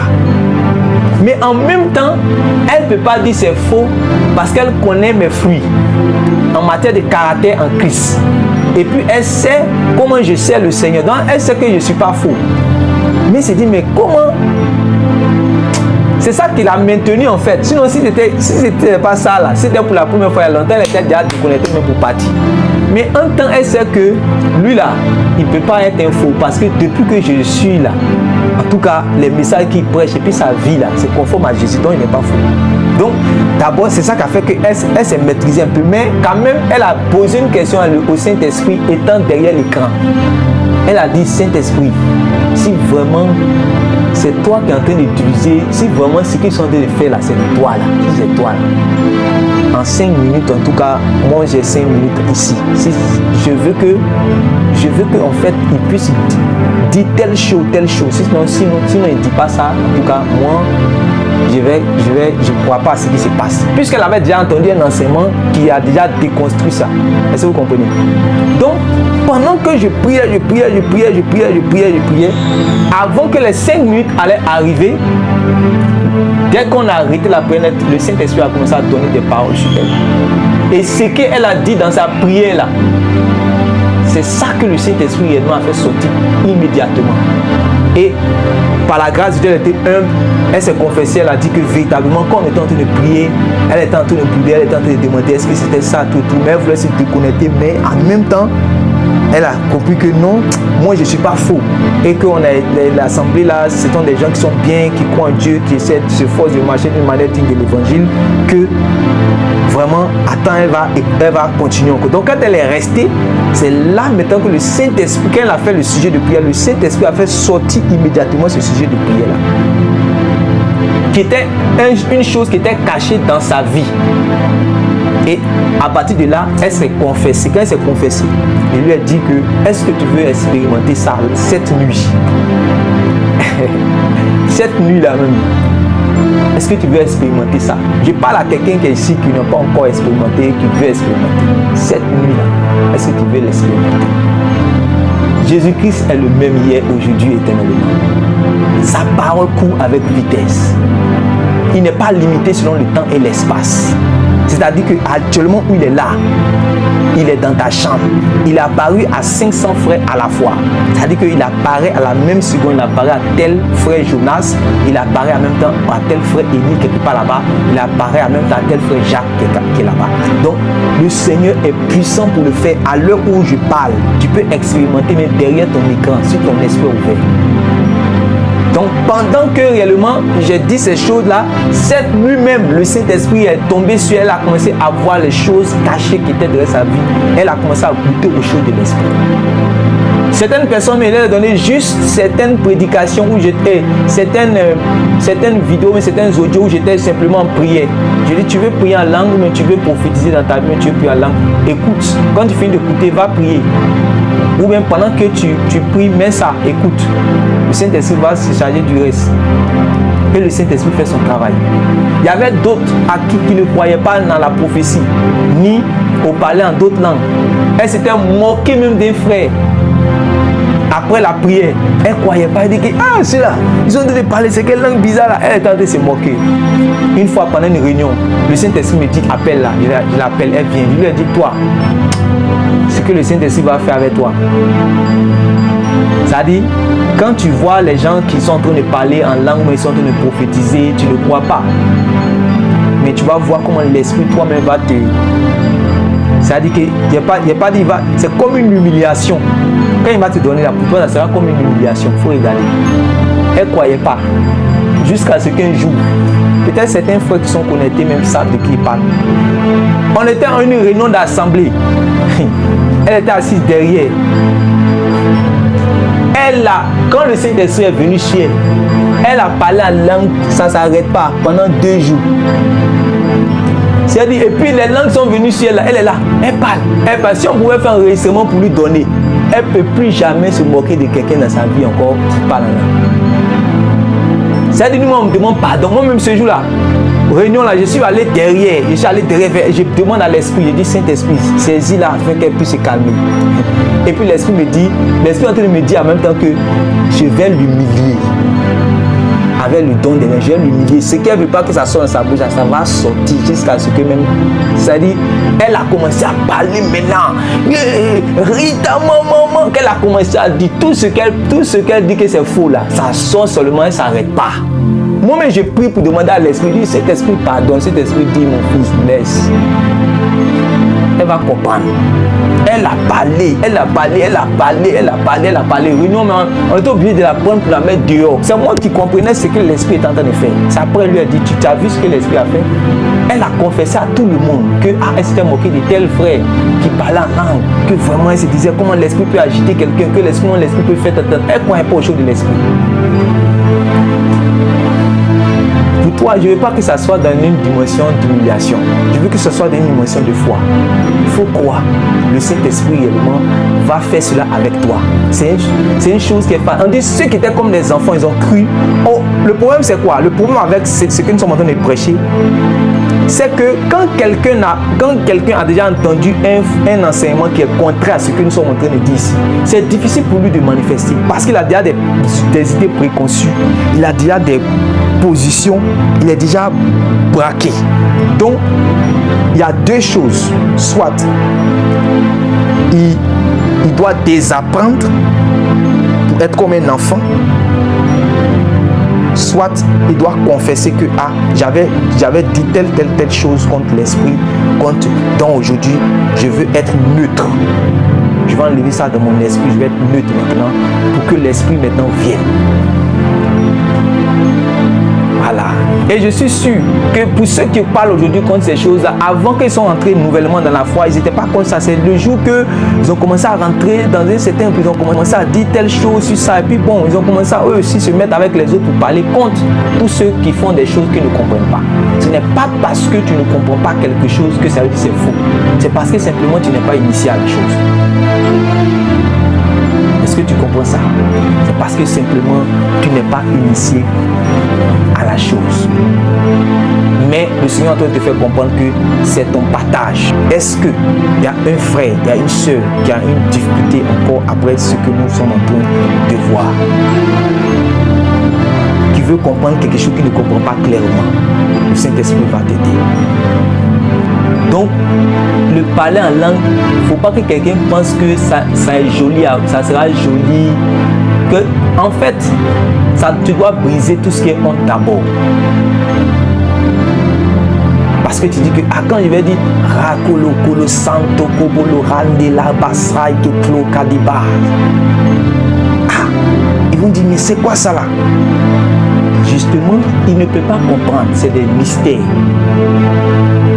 Mais tu te dis que toi, tes lèvres sont trop civilisées pour ne prononcer ces paroles barbares à notre intelligence. C'est ça le problème. C'est là-bas qu'il y a problème. Oh, c'est un enfant. Vous allez voir un enfant, hein, tu peux finir par la langue, tu vas lui dire, répète. Il va répéter parce qu'il est un enfant. Est-ce que vous voyez? Vous allez voir dans certaines réunions, le Saint-Esprit a utilisé des enfants qui avaient 9 ans. On a mis le micro devant eux. Le Saint-Esprit a commencé. Même c'est sur les réseaux sociaux. Voilà. Le Saint-Esprit, souvent, ils utilisent les enfants. Ils parlent. Voilà. Ils parlent en d'autres langues.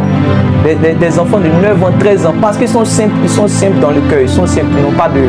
On les a pas encore enseigné des enseignements pour leur dire tout ça, c'est faux. Mais ils sont neutres. Voilà. Ils sont neutres comme les Samaritains à qui les apôtres imposent les mains et ils vont recevoir le Saint-Esprit. Ils vont commencer à faire ce que l'Esprit fait avec les bouches. Laisse-toi conduire par le Saint-Esprit. Il y a une question.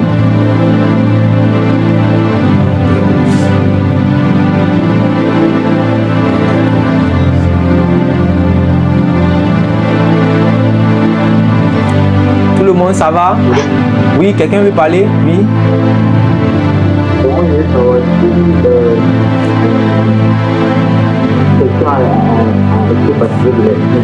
Oui. Et tu ne parles pas en langue. Oui. Bon, si les gens parlent en langue, ça veut dire que quoi? Moi, selon moi, ça veut dire... Aujourd'hui, là, moi, je suis venu de la part de Jésus pour que toi, tu puisses aimer le parler en langue et tu puisses expérimenter ça. Il n'y a pas quelqu'un qui va dire quelque chose. Je veux, comme Paul, que tu puisses parler en d'autres langues. Je veux que tu puisses prophétiser. Ça ne veut pas dire que tu n'es pas de Dieu parce que tu ne prophétises pas ou encore tu ne parles pas en d'autres langues. Ça ne veut pas dire que tu n'es pas chrétien ni enfant de Dieu. Non. Parce que j'avais déjà répondu, je ne sais pas s'il y a un frère à qui j'avais répondu que le Saint-Esprit a un aspect intérieur. Il vient d'abord pour attester à ton esprit que tu es enfant de Dieu, pour t'accorder la paix du cœur, le repos avec Dieu. Ça, c'est l'aspect entorse. Amen. Mais quand il y a le Saint-Esprit qui vient sur toi pour te remplir de son vin nouveau, ça c'est les aspects de tout ce qui est manifestation, prophétie, langue, tout et tout. Mais je veux dire que langue, tout ça là, c'est ta part, c'est comme c'est ton héritage. C'est ton héritage. Donc il faut prendre. Voilà, c'est ton héritage. Donc il faut prendre, il faut aspirer ça. Il faut aspirer à ça. Ce soir même tu peux aller devant le Père.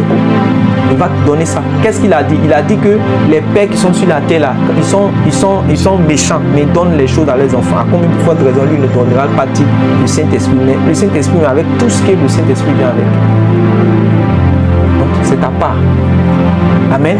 Ça ne veut pas dire que tu n'es pas aussi enfant de Dieu si tu n'as pas encore manifesté. Mais l'enseignement a été donné ce soir pour que tu puisses entrer dans cette grâce. Surtout, ça c'est l'objectivité de notre moment. Pour que tu puisses entrer dans cette grâce et manifester cette chose. C'est bon? Frère Serge? Voilà. Dieu te bénisse. C'est ta part. Le plus important, nous savons ces choses. Et nous savons une chose. Ce n'est pas le parler en langue qui va te faire entrer au ciel. Beaucoup vont parler en langue dans l'enfer. Beaucoup. Ils ont fini de parler en langue sur la terre. Ils vont continuer, ils vont aller en enfer. Parce que quoi? Ils n'ont pas marché d'une manière digne de Dieu. Ça, c'est clair. Maintenant, on parle de toi maintenant qui dit tu marches d'une manière digne de Dieu. Toi qui dis tu marches dans la sanctification, on te dit que maintenant, il y a un autre cadeau qui est pour toi aussi sur la terre qui va te permettre encore plus même d'expérimenter les choses avec Dieu. Parce que avant de rentrer au ciel, il y a ce qu'on appelle la marche avec Dieu. Il faut marcher avec Dieu. Pour marcher avec Dieu, il faut marcher en esprit. Mais il y a beaucoup de choses dans la communication avec le Saint-Esprit. Paul dit que la grâce de l'amour de Dieu le Père, la grâce de notre Seigneur Jésus et la communication du Saint-Esprit soit avec vous. L'un des moyens de communication du Saint-Esprit, c'est le don de l'âme aussi. C'est pour vous. Prenez. Mande Sobalara.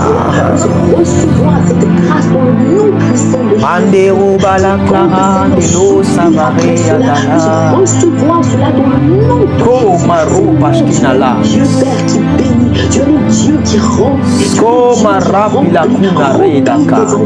Que tes enfants. Les pourra tous quand de la bourra qui en de loja. Baroki le nahuza kure malapeda la haya.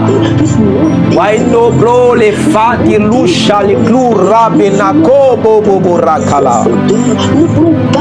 Oh, lo maite ride la crogines cubrada le carane los cubrade la kireto lo colina frate scoba. Ce soir, papa, plus que jamais, viens. Makore pale kele manduru sabaraba la kleru la ba rende clora. Communique, Seigneur, ton Saint-Esprit. Oh, Saint-Esprit. Seigneur, les langues, Seigneur, de feu, Seigneur, descend comme la bonté grosse. Oh, Saint-Esprit. Oh, Saint-Esprit. Jésus. Kanim Sobra.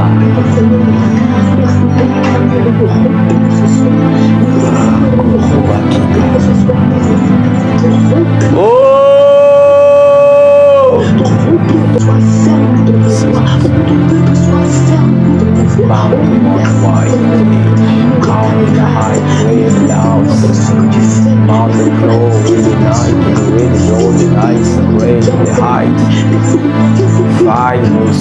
Wall of light, kill the ready now, low fatty, ready low down the way, school bounce, ready mounts, no more hoto solo clothing bags, fatty, ready clean the house, scold about the love latish clamicos, we declare the masu, Trishati Luna Fight. Scota bloda raki de l'ocean de la cruz ablita fusclan de la clija toura sous la pleda. Ko skin red bloss reta fula clean shure to slap out. Kene was right in a sight pray la honda fa creja to lo pray la house. Ta grâce, Père. Ta grâce, Père, ils veulent t'expérimenter. Ils veulent t'expérimenter. Ils veulent t'expérimenter, Père. Dans l'esprit maintenant, Père. Père, dans l'esprit maintenant, Père. L'esprit, Père, pour monter en esprit, Seigneur, maintenant. Ta gloire est à l'œuvre. C'est le partage de tes enfants, Père. Tu parles de nouvelles langues pour parler à Dieu, ton Père, des mystères, afin qu'il y ait conversation et communication d'esprit à esprit. Les mystères sortent de toi. Il dit par des lèvres balbutiantes, par des lèvres balbutiantes, par des lèvres balbutiantes, par des lèvres balbutiantes. Je vois quelqu'un ici élever des prières comme Anne. Ton âme commence à prier. Ton âme commence à prier. Tu commences à prier par l'esprit. Tu commences à prier par l'esprit. Il y avait quelqu'un ici qui avait dit, Seigneur, donne-moi. Je veux chanter maintenant en langue. Je prie en langue, mais je veux aussi chanter en langue. Tu es ici. Lorsque tu commences à chanter, quand tu veux commencer à prier en langue, tu es bloqué parce que tu n'as pas encore expérimenté la chose. Voici ta bénédiction ce soir même. Tu es ici. Je parle par l'esprit. Et tu vas confirmer cela juste après Amen final. Quand tu es ici, l'esprit me dit que tu as dit à Dieu, Seigneur, je veux chanter en langue. Lorsque je commence à chanter les cantiques, je veux chanter en langue. Mais quand tu vas chanter, que tu veux commencer à chanter en langue, tu es comme bloqué. Aujourd'hui, l'esprit te délivre. Aujourd'hui, l'esprit t'accorde sa grâce. L'esprit t'accorde sa grâce. L'esprit t'accorde sa grâce. L'esprit t'accorde sa grâce. Il y a une personne dans cette semaine, tu as expérimenté comme une délivrance. Pendant que tu es en train de prier, tu as expérimenté comme une délivrance. pendant que tu étais en train de prier et méditer, le Saint-Esprit a dit à ton esprit qui t'a délivré. Il a dit à ton esprit qui t'a délivré. Et ce même esprit va mettre ce soir même des mystères dans ta bouche pendant que tu pries. Pendant que tu pries, il met des mystères dans ta bouche pour confirmer sa délivrance, que son esprit, c'était son esprit qui était effectivement sur toi. Pour confirmer que c'était son esprit qui était effectivement sur toi. Il y a une personne qui a dit, Seigneur, tu étais dans un moment de prière, où tu étais seul avec Dieu. Tu as fait la prière de Jacob. Tu as dit, Seigneur, c'est comme dans le lieu où vous étiez en train de prier, il y a eu ce sujet de prière, ou dans le sujet de prière, c'était comme un groupe, vous étiez dans un groupe de prière, et le sujet qui a été donné était semblable à l'expérience que Jacob a vécue, où il ne voulait pas laisser l'Éternel, l'ange de l'Éternel monter sans qu'il ne soit béni. Parce qu'effectivement, tu vis une situation où tu as dit, je vais plutôt me concentrer sur les choses spirituelles, je ne vais pas me concentrer sur les choses de ma vie. Mais c'est comme si tu étais convaincu à cet instant, ce jour-là précisément, lorsque je t'ai donné, que tu as le droit aussi de dire à Dieu, Seigneur, voici ma situation, je ne te laisse pas partir. Le Saint-Esprit me dit qu'il t'a entendu. Oh, mon Dieu est vivant. Vous croyez que Dieu ne parle pas? Il y a plusieurs personnes qui pensent que Dieu ne parle pas. Dieu parle. Et vous allez voir cette confirmation tout juste après Amen final. Vous montrez que Dieu connaît vos situations. Et Dieu sait ce que vous vivez. Et Dieu vous aime. Et Dieu veut vous libérer. Et Dieu veut vous bénir. Et Dieu veut vous faire grâce. Merci, Esprit de grâce. Merci, Esprit de grâce. Merci, Esprit de grâce. Que chacun de nous ouvre la bouche, commence à bénir, à rendre des actions de grâce à l'Éternel avant que nous allons terminer. Prie, demande quelque chose à Dieu ou encore rends grâce à Dieu pour tout ce qu'il a déjà fait, pour ta famille, pour ta vie spirituelle, pour ta percée spirituelle, pour ta croissance en Christ. Prie au nom de Jésus. Cloma sebla, fresho le mande guskla de bliga. Resupla de fadea, Rita lushkena baut, Roso plina faita, Kina rushe le blona, Redupla de faike lo cloda.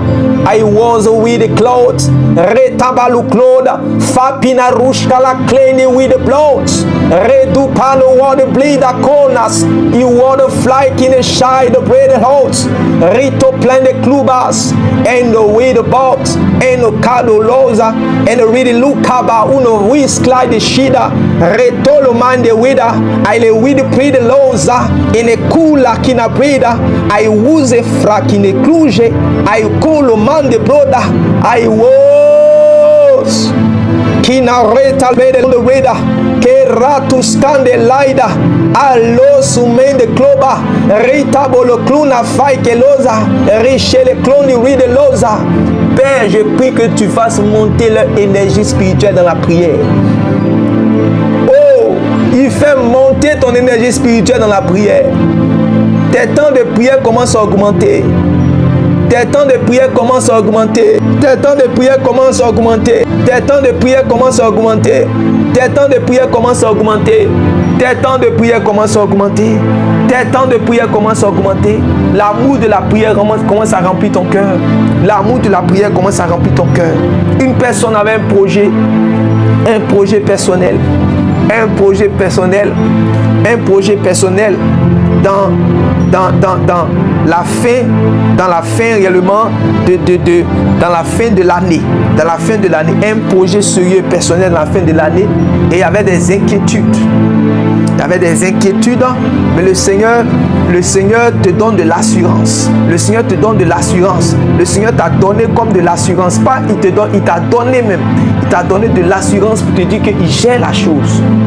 Rosa la plane fight. Lo sapra de la jaille de closa. Reto lo plona faiki. Chabra de l'osé qui la clida cheia. Skone bride Lehova, skina rusha la klaya. Inti prodali adekosa, ini maite rede kluna, apraji lusa kena. I santo brade lahaya, ete klu jene klu wide blata. Sakune blova, aituna risha le klunda. Mai prozo keda, tailo sobrenda. Lishitu skluda, ai wine proli askuda. Kama shole kia dedes. Kama shole kia dedesa. Sopra deliate kuna shai de loza. Merci Saint-Esprit. Je t'aime Père. Merci Père. À toi la gloire. J'aime ta présence. Que ton nom soit béni. Je prie que tes enfants puissent baigner dans cette atmosphère spirituelle. Qu'ils puissent baigner dans cette atmosphère spirituelle. Que tout ce qui est esprit de lourdeur soit dégagé. Que l'atmosphère soit libérée. Et qu'ils puissent, Seigneur, te contempler, te chercher, te prier, t'adorer. Au nom puissant de Jésus. Merci Seigneur. À toi la gloire. À toi l'honneur. À toi la louange. Au nom puissant de Jésus-Christ. Amen. Amen. Amen. Amen.